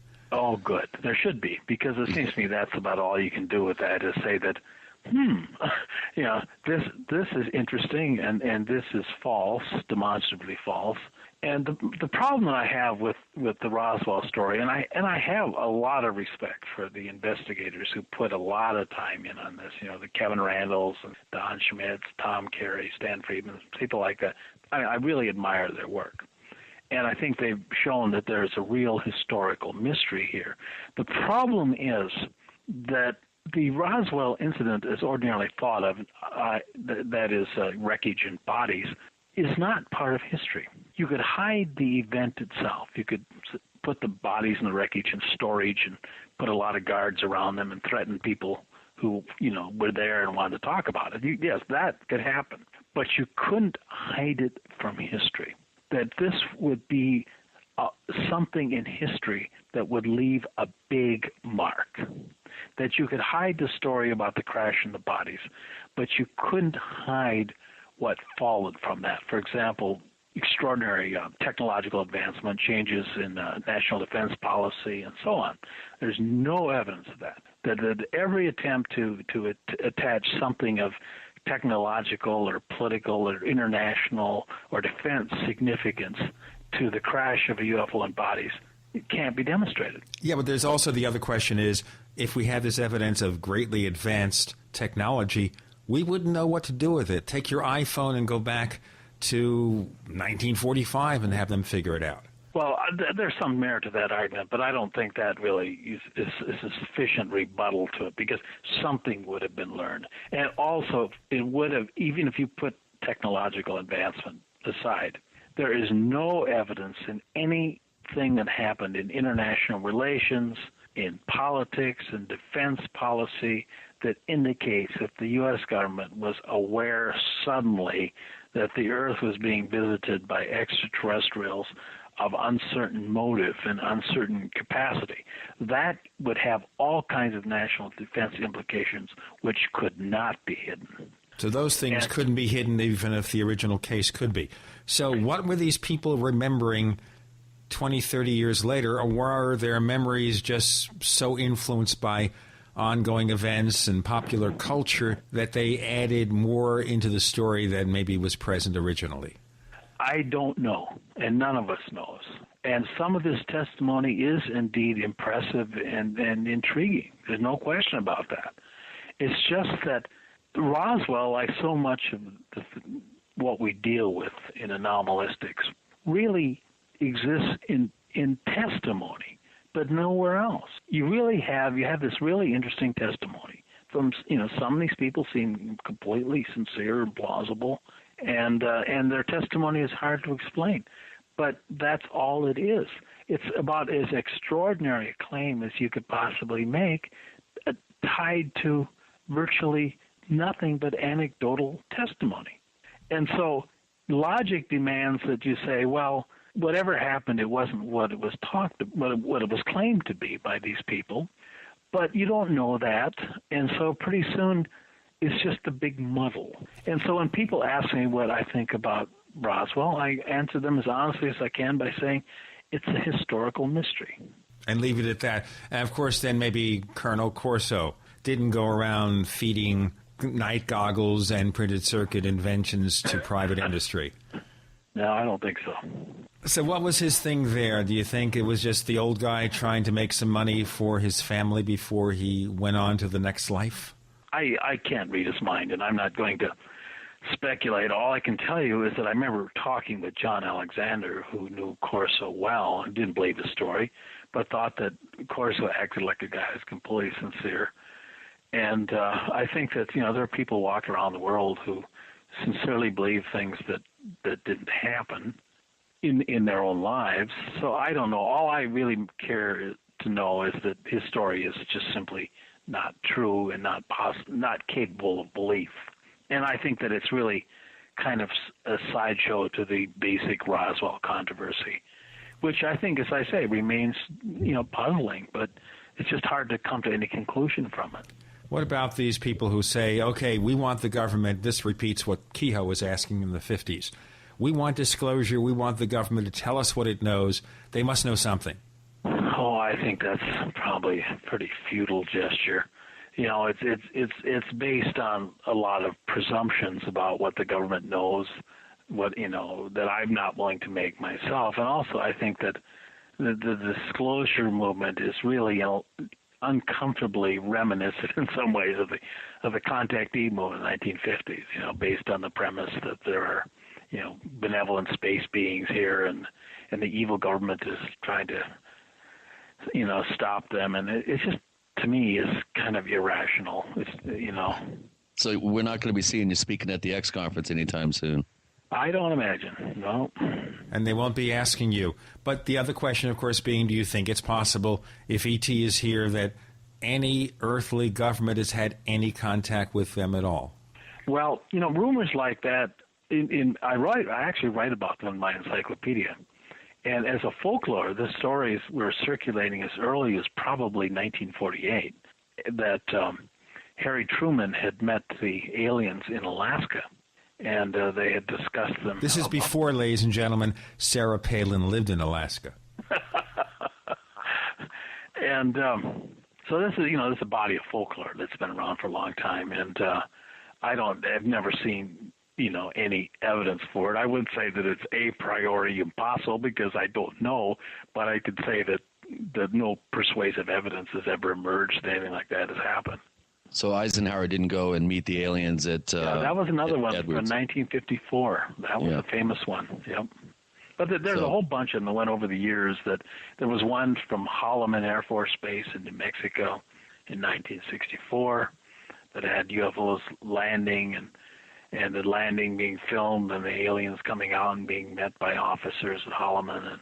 And these stories have always been around. But you don't take any of them seriously. So does that mean that the government is just either uninterested because there's no overt threat, or they have simply not had any of this alleged communication? It just stays out there one step away, one step beyond. I think that probably what the U.S. government is doing, as we discussed earlier, is probably has some little agency that on some level is monitoring, puzzling UFO sightings. And then meeting periodically to say, well, we've got this information and there was that case and trying to make sense of it. That's probably about as close as they get to the actual UFO intelligences. What about the possibility of man-made technologies being trotted out and people, misidentifying them as something alien or something off planet? Do you think we have the technological capabilities now to possibly put anti-grav technology operational? Or well, I don't know about anti-gravity technology, but I do believe that as our aviation technology gets ever more sophisticated, and amazing, I think that you really do now have probably secret aircraft that are mistaken for UFOs. And I think that that's unlike what it was. The very first UFO theory in the summer of 1947, when the modern UFO age began, was that these were secret military experiments. Well, of course, we've known for a long time that they weren't, but now I think there is some credibility to that as an explanation for some reports. Yeah. Yeah, if I'd seen a stealth fighter back in, let's say, 78, 79 fly over, I would have probably reported it as a UFO. And no doubt that's what happened. Thing. Sure. Absolutely. Well, we have some questions from some of our Paracast forum members. And I'll tell you what, we're going to bring them up in the next hour of the Paracast. A reminder here, you can reach us. You can write to us, news@theparacast.com. That's news@theparacast.com. Or go to forum.paracast.com. That's forum.paracast.com, where you can sign up, become a member of our forums, give yourself a username, get involved, and then you have the opportunity, like some of our members are already taking advantage of, and that is to ask, leave questions for our guests, and we try to ask many of them. Jerry Clark is our guest. Chris O'Brien's the co-host. I'm Gene Steinberg. You're in the Paracast.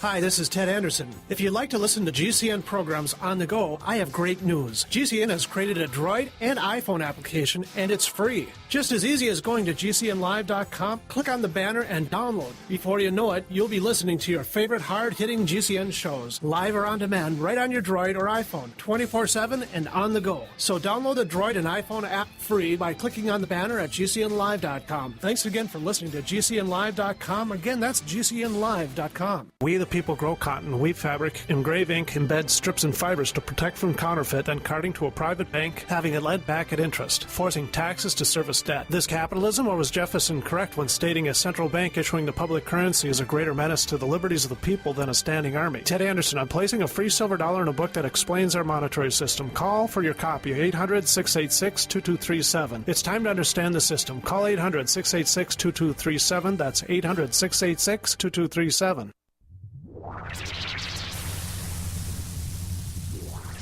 Welcome back to the Paracast, the gold standard of paranormal radio. And now, here's Gene Steinberg.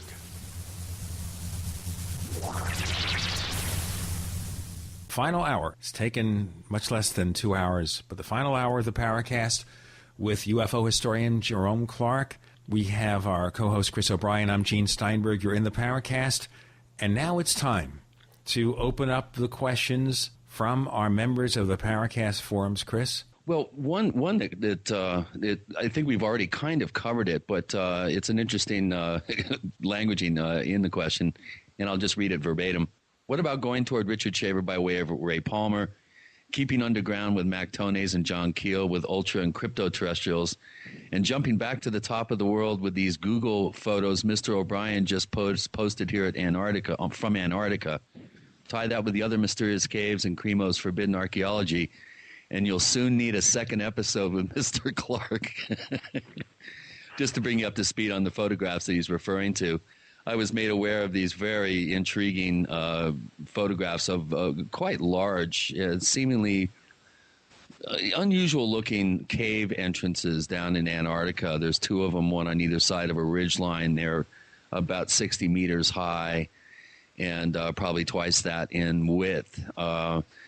Basically, I think where our questioner is going with this, though, is what is your idea of cryptoterrestrials, for instance, as McTonays dubbed them, or John Keel's idea of the ultra-terrestrials, some sort of species of possibly quasi-humans that have been here for thousands of years that are hidden out of sight, possibly underground, suboceanic.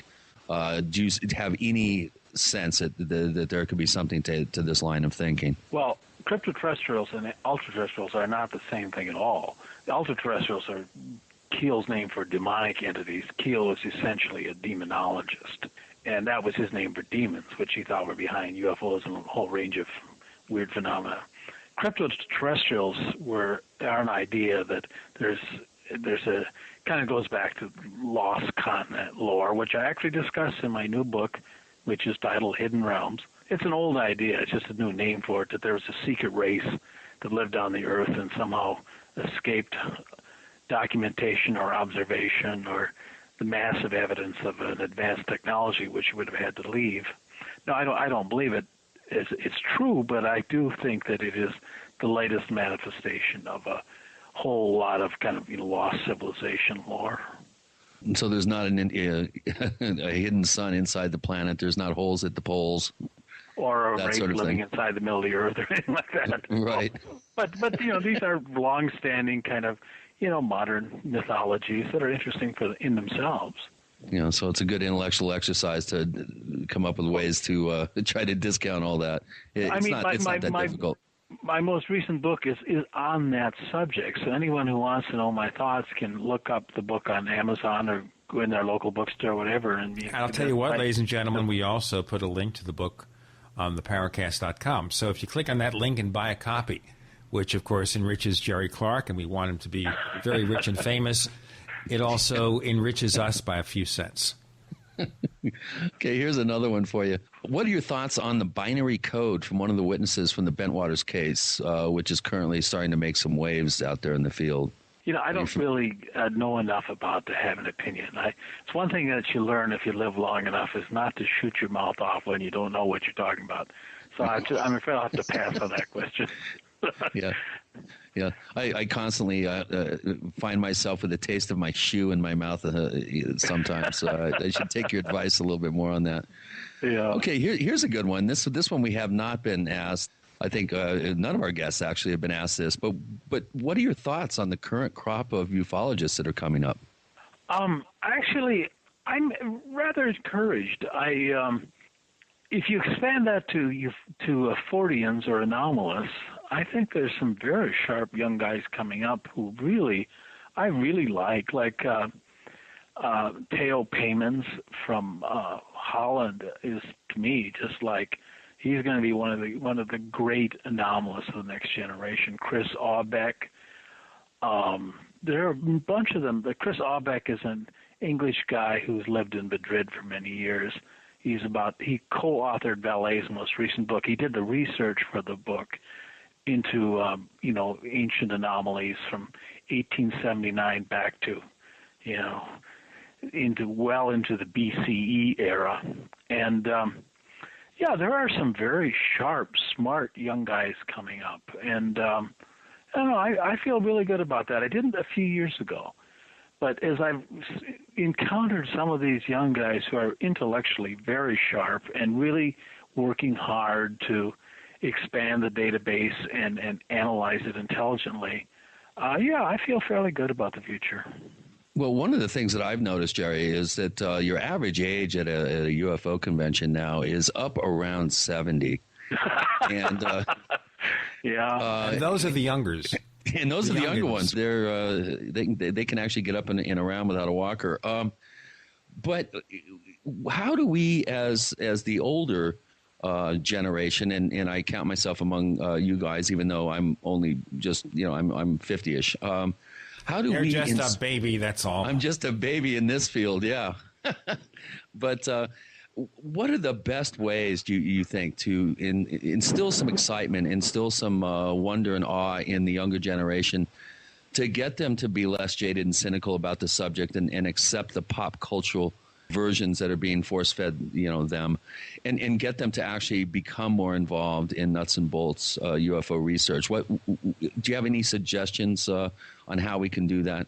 Besides writing books and trying to inspire people that way, is there any other way that we can get people more involved from the younger generation? Well, I think that my answer is a broad one, but I'm quite serious about it, and that is that if young people continue to read books and continue to be intellectually curious, as our generation was, or at least some of us in that generation were, and they'll get to us. Books still influence people, particularly young, impressionable minds. And reading a single book can be a life-changing experience, as it was for me, and it may have been for you guys. Yeah, it was for me. Yeah, you read Ruppelt or Fort or somebody like that, or Jacques Vallée or Allen Hynek, and you think, this is really interesting. And I think that's, I think that the model, when Gene and I were young, as I mentioned earlier in this discussion, there were all these teenage UFO groups. They don't exist. And nobody even remembers that they exist except those of us who were there, or David Halperin will talk about in his new novel, which comes out next month. And, so the model changes. I think like the model of the organizations like the Mutual UFO Network or MUFON or even CUFOS, which is a different kind of organization from MUFON, but still in the old model of the UFO organization, that probably is disappearing. The internet is taking over a lot of things, and the discussion will continue on the internet. But old-fashioned print books will still come out, and people who want to read them will read them. And of course, if they want to read them on their iPads or in their Amazon Kindle, they'll read them, but it's still the book, and it's still the same basic content. I'm betraying my age. I just love the old-fashioned book. In fact, 3 of them arrived in my mail today. I just love the physical feel of a book. The big love affair of my life, aside from my wife and my children and so on, and my friends, has been books. I love books. I love the feel of books, and it was books that got me here, and it will be books or their equivalent that get young people to where we are, or their equivalent to where we are. As someone who covers personal technology, I kind of think that maybe one way this will be dealt with is where they will add an odor that emanates from your ebook reader. So your Kindle, your iPad, or your Samsung Galaxy Tab will present the odor of paper and print. I love that idea. Isn't that a great cool? idea. I just invented this thing. If anyone wants to take advantage of this, I have very liberal terms. I will give you my concept. You develop the smell-o-vision. I tried smell-o-vision. It never worked. John Waters. Yeah, I remember that. Scratch and sniff. We're not going to sniff now. They still do that, by the way, in the women's magazines for perfumes and stuff. We have Jerome Clark, UFO historian. The co-host is Chris O'Brien. I'm Gene Steinberg. You're in the Paracast.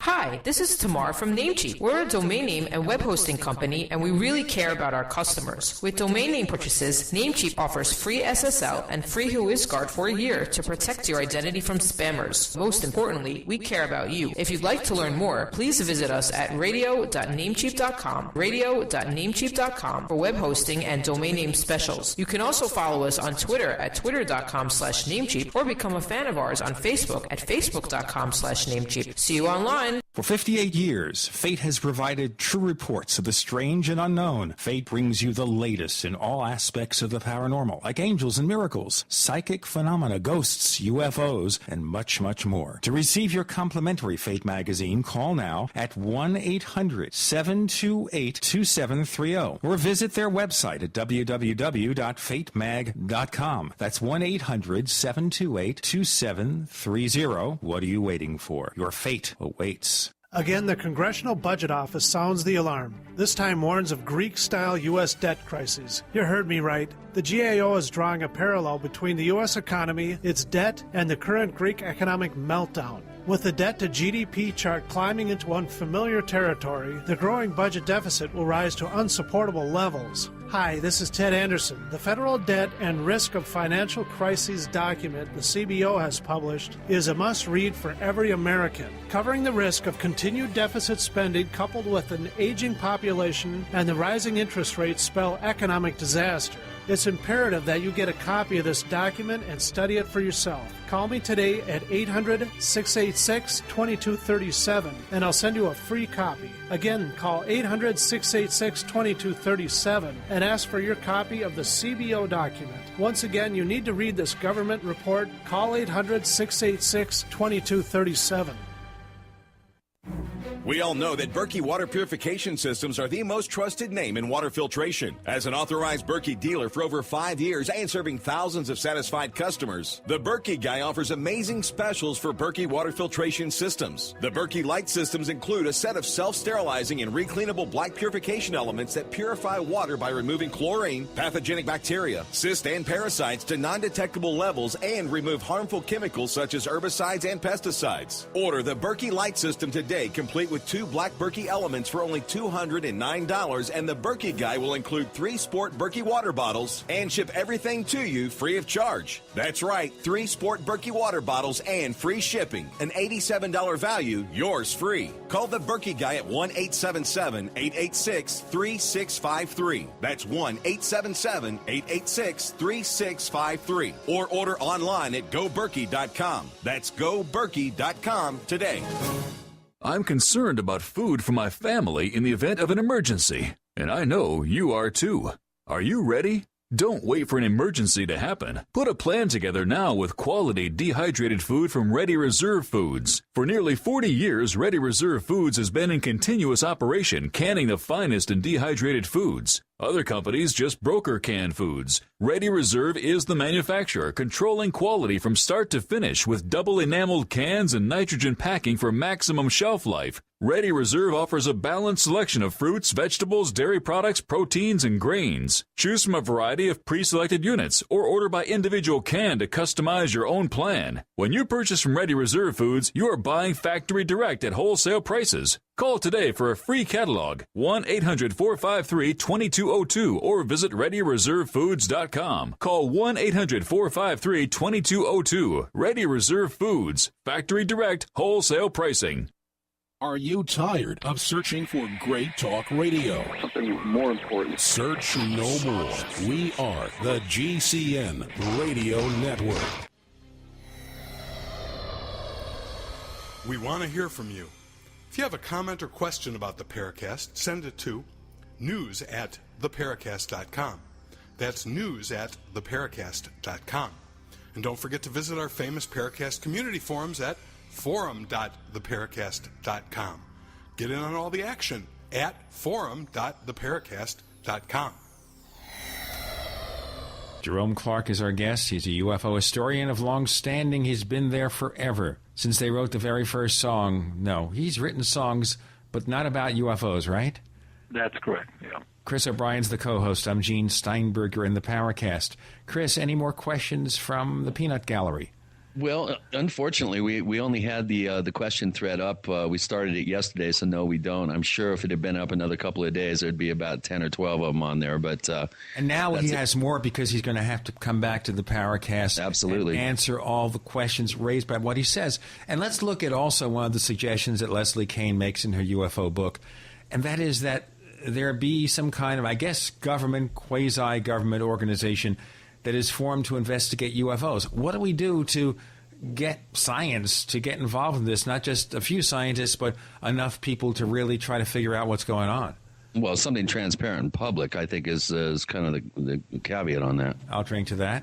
My experience is that if you write a book or an article or a review that is intellectually sound, at least it doesn't sound crazy, that it respects reason and evidence, and it's written logically and coherently, that people who respond to that, many of them scientists or other academics, you'll get a favorable response. Over my career, I have had all kinds of dealings with academics and scientists and so on, most of whom are not known as active participants in the controversy, but do have a private curiosity. And they will read reasonable literature that does not insult their intelligence, that does not address crazy ideas or anything like that.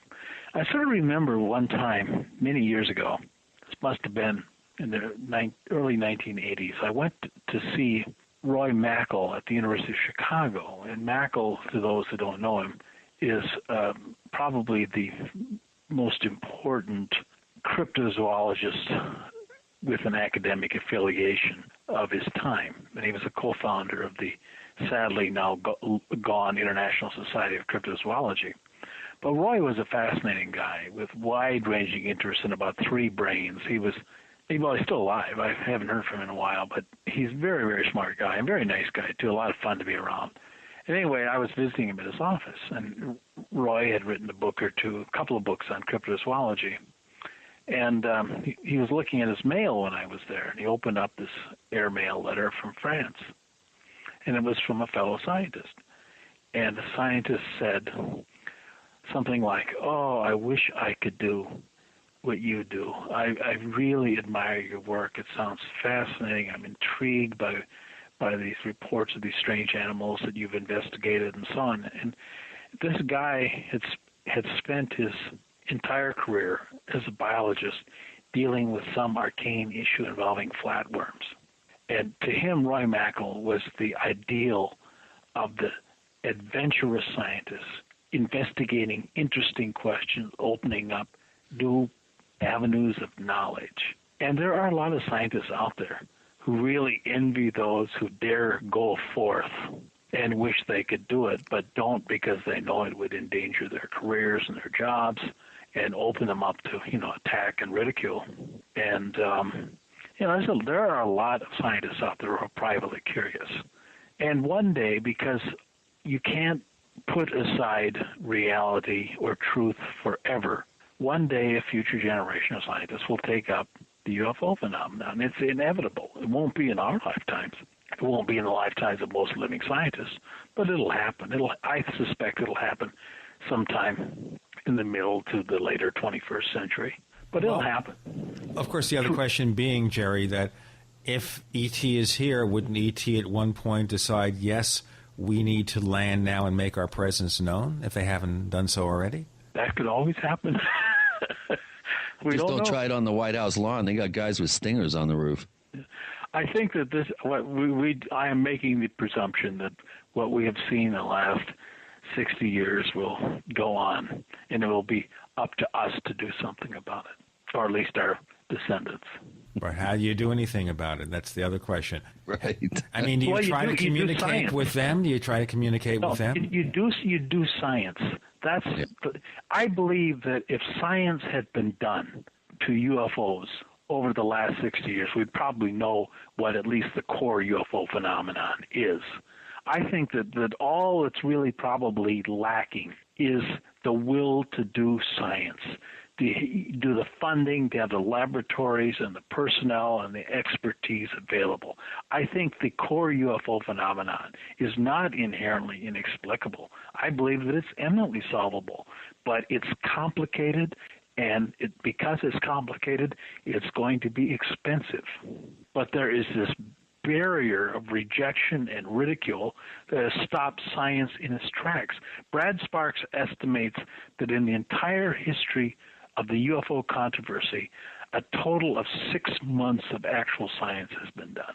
Yeah, that's scary. Of course, we don't know to what extent the government has been conducting scientific work on the inside, out of the public eye.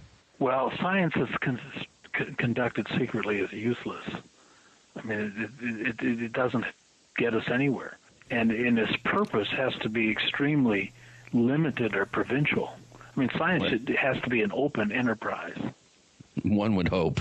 Now, of course, the other question here, and we'll maybe pursue this in this segment and a little bit more, the one question very briefly mentioned, but now maybe it's time to explore it further. UFO abductions, is that really ET?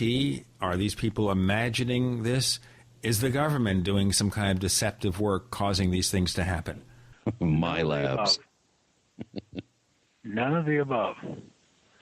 I think the abduction phenomenon is an experience anomaly, and that it's only superficially related to the UFO phenomenon of the CE2.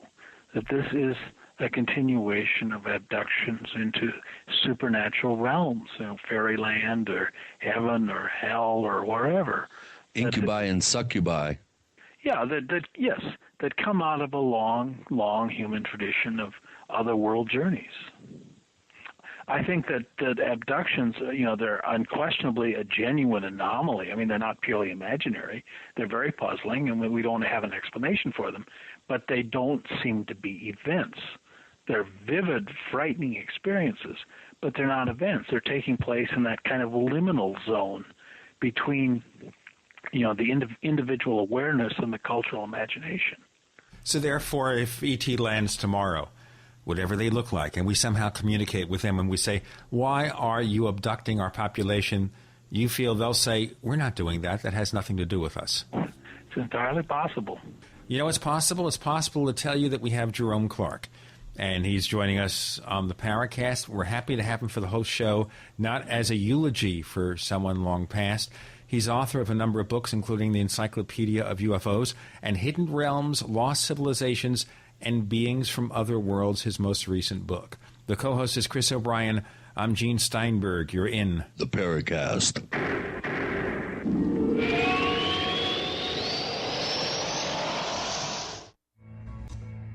Is there a secret UFO agenda? Do strange creatures from the darkest corners of the mind roam the earth? Is there evidence for mind control, time travel, or devious government conspiracies? Find out the inside scoop on the latest conspiracies, paranormal activity, and Fortean phenomena when you subscribe to Tim Beckley's Conspiracy Journal. It's jam-packed with stories, special book and DVD promotions, and the best news, it's absolutely free, sent right to your mailbox. Plus, a bonus free email newsletter sent out every Friday. Simply send an email with your name and address to Mr. UFO at webtv.net. That's Mr. UFO at webtv.net. Find out what they don't want you to know.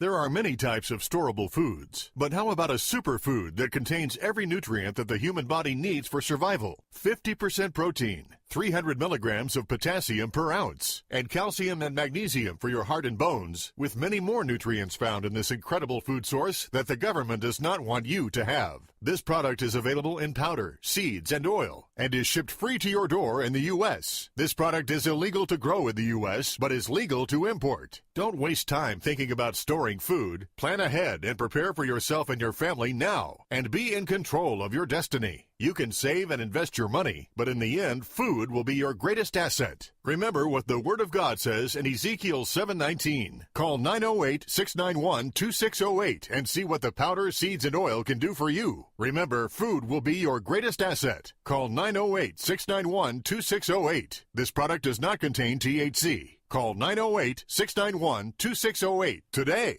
You know the Constitution like the back of your hand. You've read books, listened to podcasts, attended lectures, surfed websites, and watched videos. You've made liberty your life's goal, but something seems to be missing. Stickers from LibertyStickers.com. Exercise your freedom of speech with the world's most dangerous bumper stickers. That's LibertyStickers.com. But wait, there's more. You can buy Liberty Stickers wholesale. Get them for 99 cents each when you put 100 or more in your shopping cart in any combination. Sell them or give them away. They're great for gun shows, flea markets, fairs, outreach, and more. Earn extra money, promote freedom, and spread the word. Need custom stickers, labels, or decals for your organization or business? Liberty Stickers makes them. Go to LibertyStickers.com to order or call 877-873-9626. LibertyStickers.com, the world's most dangerous stickers. Hello. At OfTheField.com, we strive to empower you with wild food preparedness. We get lots of amazing positive feedback, most of which we feature on OfTheField.com. Here's a small sample of all that people like you have to say about the wild food experience. It's inspiring for many who are affected by the recent downturn of the economy. I already knew a bit about foraging and edibles, but you take it to a whole new level. 1,000 thanks to you for all that great knowledge. It was empowering. When I was in the Navy, I went through a couple of quick land survival classes. Thank you for being an inspiration and for all the work that you do. I really appreciate the depth and detail of the information. Thank you so much. Much love and respect to you from all of us here in the boonies. Thanks again. Knowledge is power, and that power brings peace. Folks, thanks for letting us help you get back to basics. Read all of the testimonials at ofthefield.com. You can order online for you and your loved ones or call 1-888-51-EAT-FREE to share in the secret. The GCN Radio Network, providing the world with hard-hitting talk radio. GCN. Great talk radio starts here.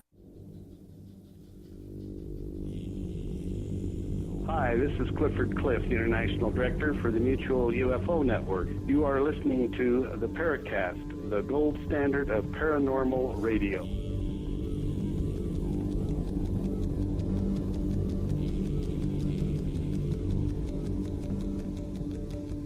We continue with Jerome Clark, UFO historian.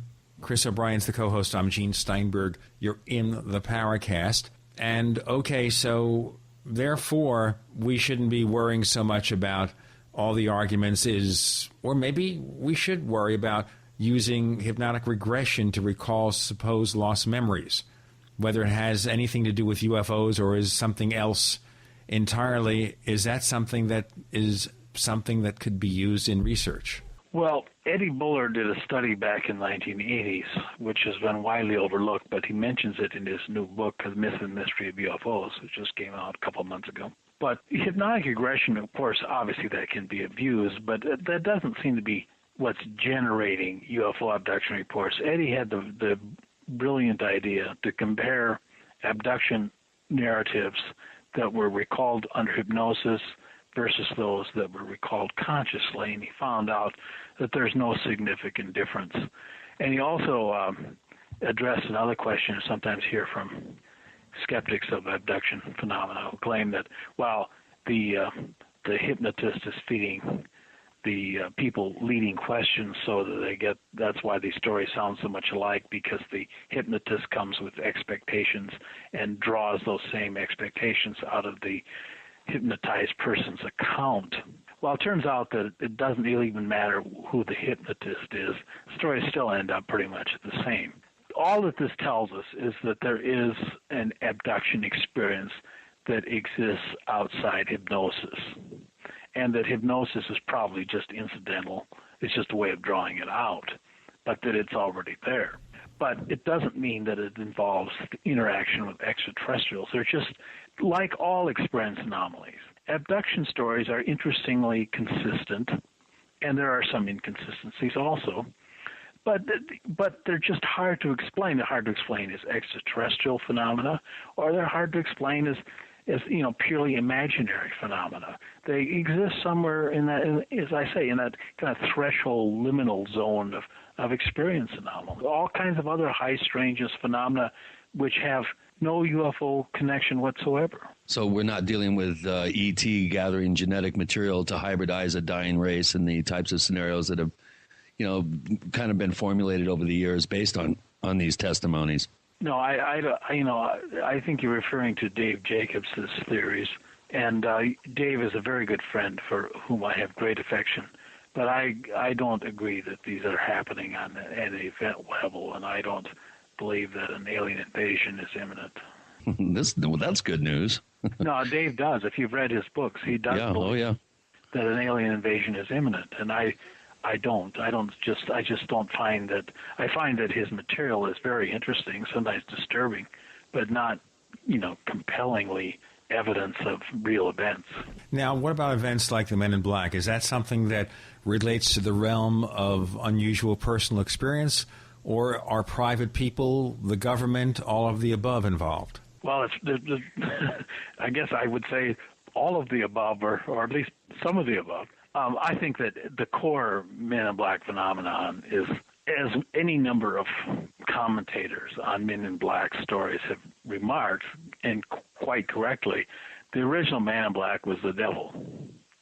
And the Man in Black exists. I mean, you can hear references to the Man in Black in old, blues songs. I mean, this is an image been around for a long time. Also Johnny Cash.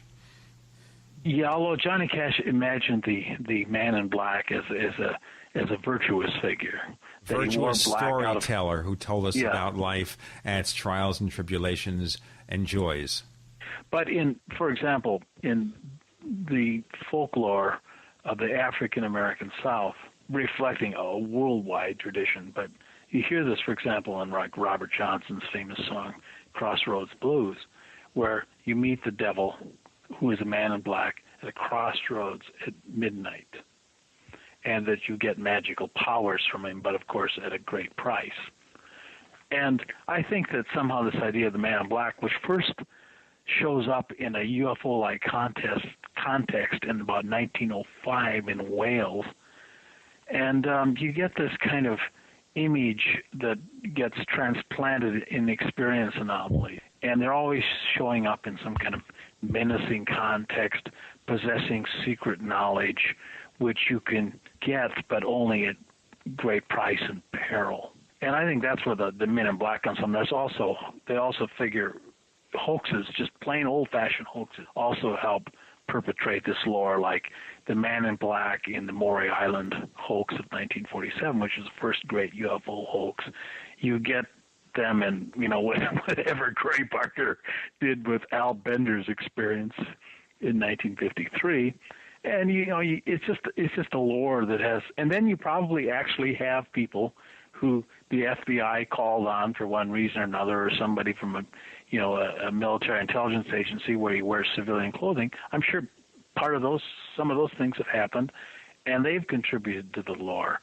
But no, I don't think I don't think Men in Black are really central to the UFO question. What about the government getting involved in spreading disinformation? Is there such a thing? Do they care? I think that it's entirely possible. For example, in the 1980s, where you get a lot of these crazy stories circulating about government in contact with aliens or crash saucers, and you get people in uniform telling these stories. And you wonder if there wasn't some kind of low-level Psy-war experiment going on. I don't think that this is anything hashed at a very high level, but it could have come out of low-level elements of the Air Force Office of Special Investigations. I think that's entirely possible. Like a like the Benowitz. Yeah. Case. Yeah, you might see it in things like that. Yeah. Would you see it also in the MJ-12 documents? Possibly. Possibly. You would find it in something like that, but on the other hand, it may just be some idiot, preying on gullible ufologists. I don't know. I mean, I have no doubt that the MJ-12 documents are bogus, and that's really the extent that I care about them. Where they come from is just detail. It's something I'd like to know, but it's not an important issue. Does that kind of denigrate the credibility of a person like Stanton Friedman, who adopts the MJ-12 documents and Roswell as things that we should be concerned about? I think he's chewing on that one, Gene. It's a chewable question. I understand that. I'll just say that I don't agree with Stan's emphasis on these things. Okay. So let it go at that. That's fair enough. We understand we all have levels of things that we accept and don't accept. Now, any popular sightings that we're aware of that ended up being hoaxes, even though maybe initially they were thought to be something that was genuine? Well, sometimes hoaxes come to light. I remember, the famous story from 1897 about the aliens who took the calf out of the pasture at Leroy, Kansas. And that story seemed credible. It was widely published in the UFO literature in the 1960s. But miraculously, I found a woman who had a relative, I can't remember if it was her aunt or her grandmother off the top of my head, who had been there the day the hoaxer walked into the house and told his wife about the story he and his pals in town had cooked up. So, there are hoaxes out there, and every once in a great while, a story that had seemed credible turns out to be a hoax. But, the Air Force, even the Air Force acknowledged long ago that hoaxes weren't really a big part of UFO reporting. But you always have to be, on the lookout for one, because you never know. We didn't have, of course, lots of people like Gray Barker and Jim Moseley running around with their Lost Creek UFO and models of flying saucers and strings and stuff like that. Well, I think that actually there are much better hoaxes than those. We know that. That was a rather transparent one. With Photoshop. Nowadays, yes. I'll tell you, we'll get into more of that in a moment. We have Jerry Clark. The co-host is Chris O'Brien. I'm Gene Steinberg. You're in the Paracast.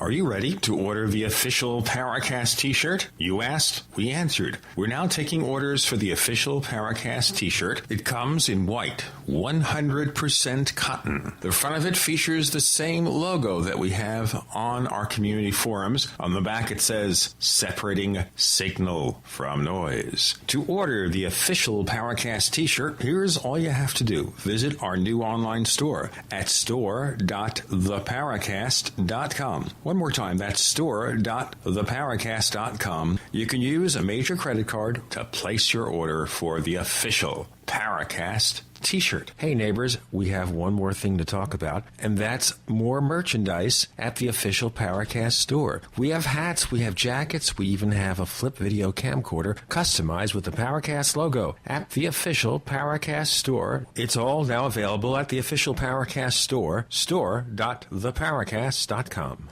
This special announcement is brought to you by Renaissance Charge.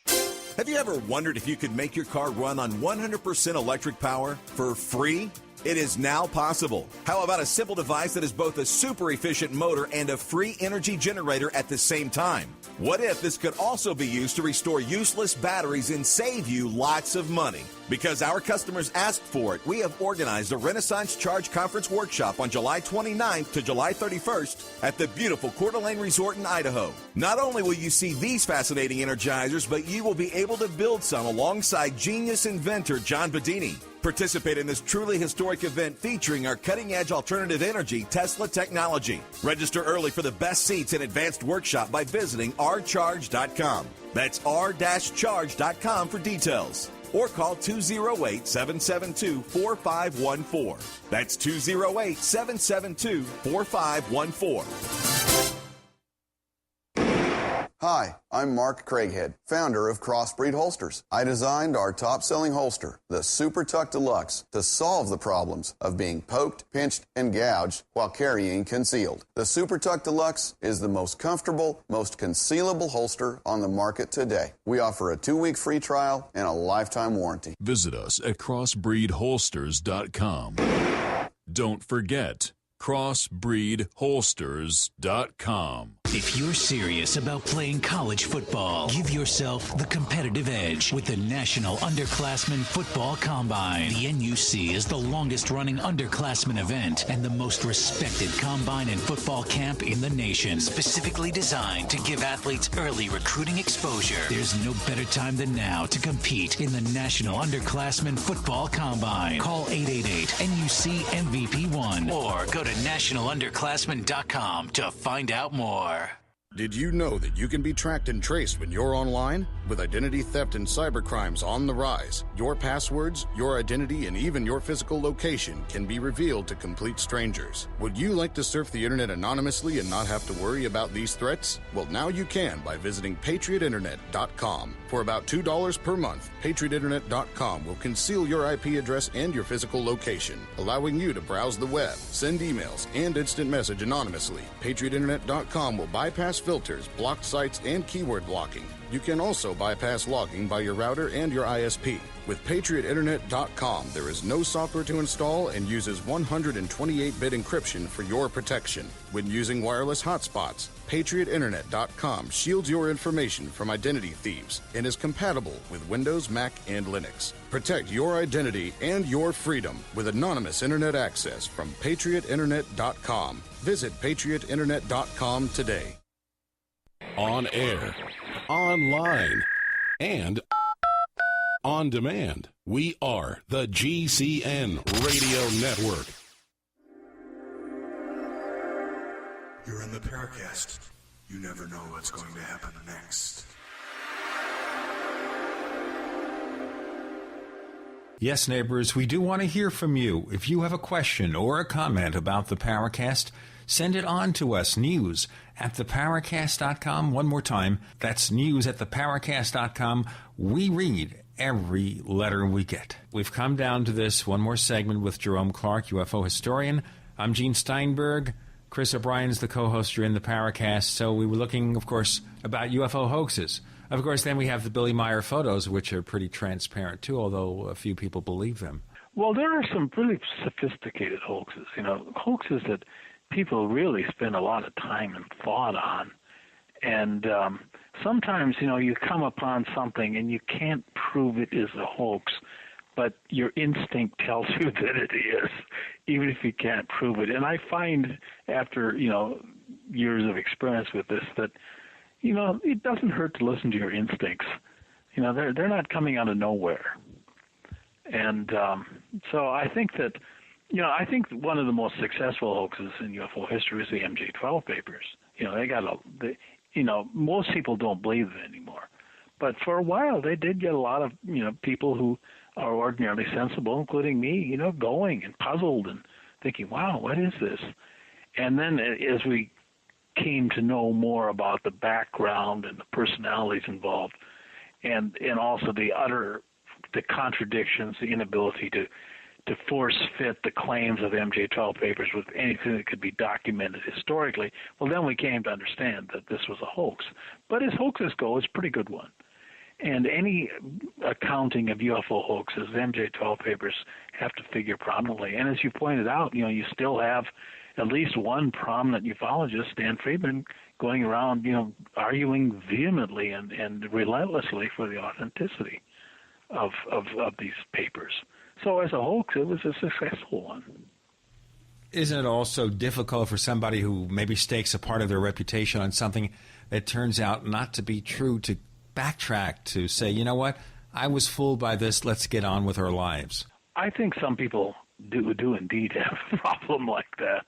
I don't doubt that Stan is entirely sincere, but I've told him, he was kind enough to send me the 2 editions of his book on MJ-12, and when he sent them to me, I thought, I'm going to sit down and read these books as if I had no opinion about this. I did everything possible to wipe the slate clean and read it with an open mind, and it still wasn't convincing to me. And in fact, I was puzzled why Stan thought this was convincing. That in history, which I'm greatly interested in, there are all kinds of questions about, contested documents. And so I'm familiar with a lot of controversies about how questions concerning contested documents about historical events are settled. And the evidence that Stan was able to bring forth for the MJ-12 papers struck me as something that a serious historian would have just dismissed out of hand. It wouldn't have even risen to the level of controversy. Ouch. But it's, Stan has his views, and he's not going to change his mind. We never even talked about what the rest of us say. We didn't even talk about the MJ-12 documents with Stan when he was on here last week. But I guess we'll save that for another show, Gene.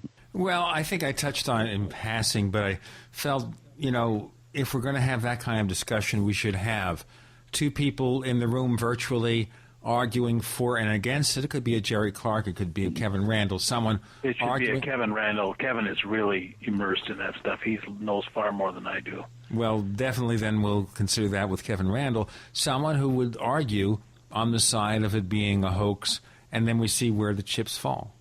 I think they'd be flying around a little bit. Yeah, but I think, it would be interesting to listen to, but, the fight has been fought in print. And those who followed the dispute in print would pretty much know, they both have their distinctive rhetorical styles, particularly Stan. And I don't know, Stan is a very bright guy. He's done a lot of good things, and I respect him. But I just wish that he would, be more willing to acknowledge, as all of us have to as mature adults, that we can indeed be mistaken, even about things we feel strongly about. And I've certainly been wrong many times in my life in ufology and elsewhere. And we just have to finally say, as you said, when you said earlier, that, just say, okay, I was mistaken. Let's move on now. Well, I had to do that with the San Luis Valley Crystal Skull hoax that I ended up debunking, and actually gleefully so. I think we need more people out there debunking themselves and being super hypercritical about their work and their thinking. I think it's very important. I think there's some special satisfaction in being able to debunk something that you yourself originally advocated. Right before somebody else does. Yeah, I mean, it speaks well to your intellectual integrity. And if we don't have intellectual integrity in this, what do we have? Yeah, that's a very major point right there. It's also a very heavy part of it also to be able to say, I made a mistake, let's move on, let's figure out what's really going on. And I think here's what I learned from that also is mistake. if someone wants to debunk UFOs, they will take these hoaxes and say, you see, it's a hoax, therefore there's nothing to any of it. Exactly. Yeah. Well, that's a baby in the bathwater scenario, which unfortunately is too prevalent out there in the skeptical community. Isn't it unfortunate then that a case like Roswell, for example, becomes a linchpin of UFO reality, even though there are people within the UFO field, very serious people like yourself, who feels that it didn't happen the way it's presented? At the state of the evidence available for the Roswell incident, the Roswell incident should be way on the sidelines of the UFO discussion. That there are all kinds of cases that are far more puzzling, far more evidential, far more to the point than Roswell. Roswell is just a distraction. It's almost like the JFK assassination. It's become a paranormal event in the history. Yeah. Yes, there's a lot of truth to that. Takes on a life of its own. Before we continue with our lives, Jerry Clark, very briefly, what are your plans for the next few years to kind of bring out more information about UFOs, maybe help figure out what's going on? Well, I'm going to continue my work and my thinking and my research on experience anomalies. I'm deeply involved in historical anomalies research, early 20th century, 19th century mostly, and I will be writing at least one more book on that. I'm working on the third edition of my book, Unexplained. I may be doing a book on the history of the ufology subculture for an academic press. I've got a number of things out there. I'm going to keep at it until I can't keep at it anymore. Do you think, looking at all of it, do you think that maybe the fact that you couldn't get to the bottom of the UFO mystery, that maybe you wasted some of your life? What do you think? Oh, no. I mean, there were times, yes, when I sort of thought like that, but it's been a while. If you can't tolerate ambiguity, you've got to stay out of this field. Yeah, right. If you can live with uncertainty and constant intellectual challenge without certainty of resolution, just go collect stamps or something. Hey, that sounds like fun. I should give it up now. Nothing wrong with collecting stamps, but, I mean, I think it takes a certain kind of mentality to be durable here over the long run. That's what I'm trying to say. Leather skin. Tell us about your current book once again. Hidden Realms, Lost Civilizations, and Beings from Other Worlds. And it's a very interesting looking book. It has plenty of color illustrations, including from old science fiction magazines, which I always love, and a lot of great stories and interesting questions about the relationship of imagination to experience.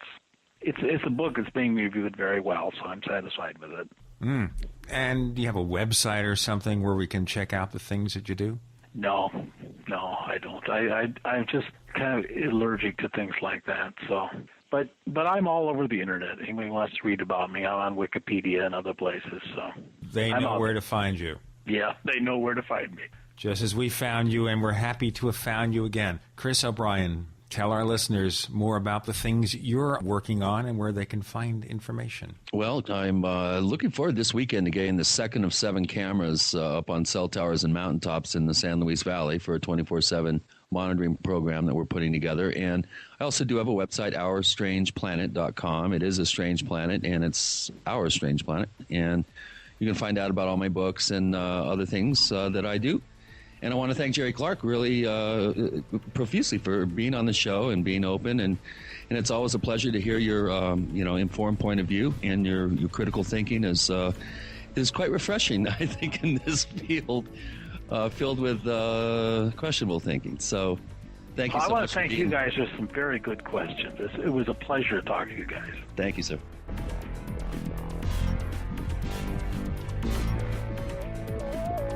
Paracast is a copyrighted presentation of Making the Impossible Incorporated.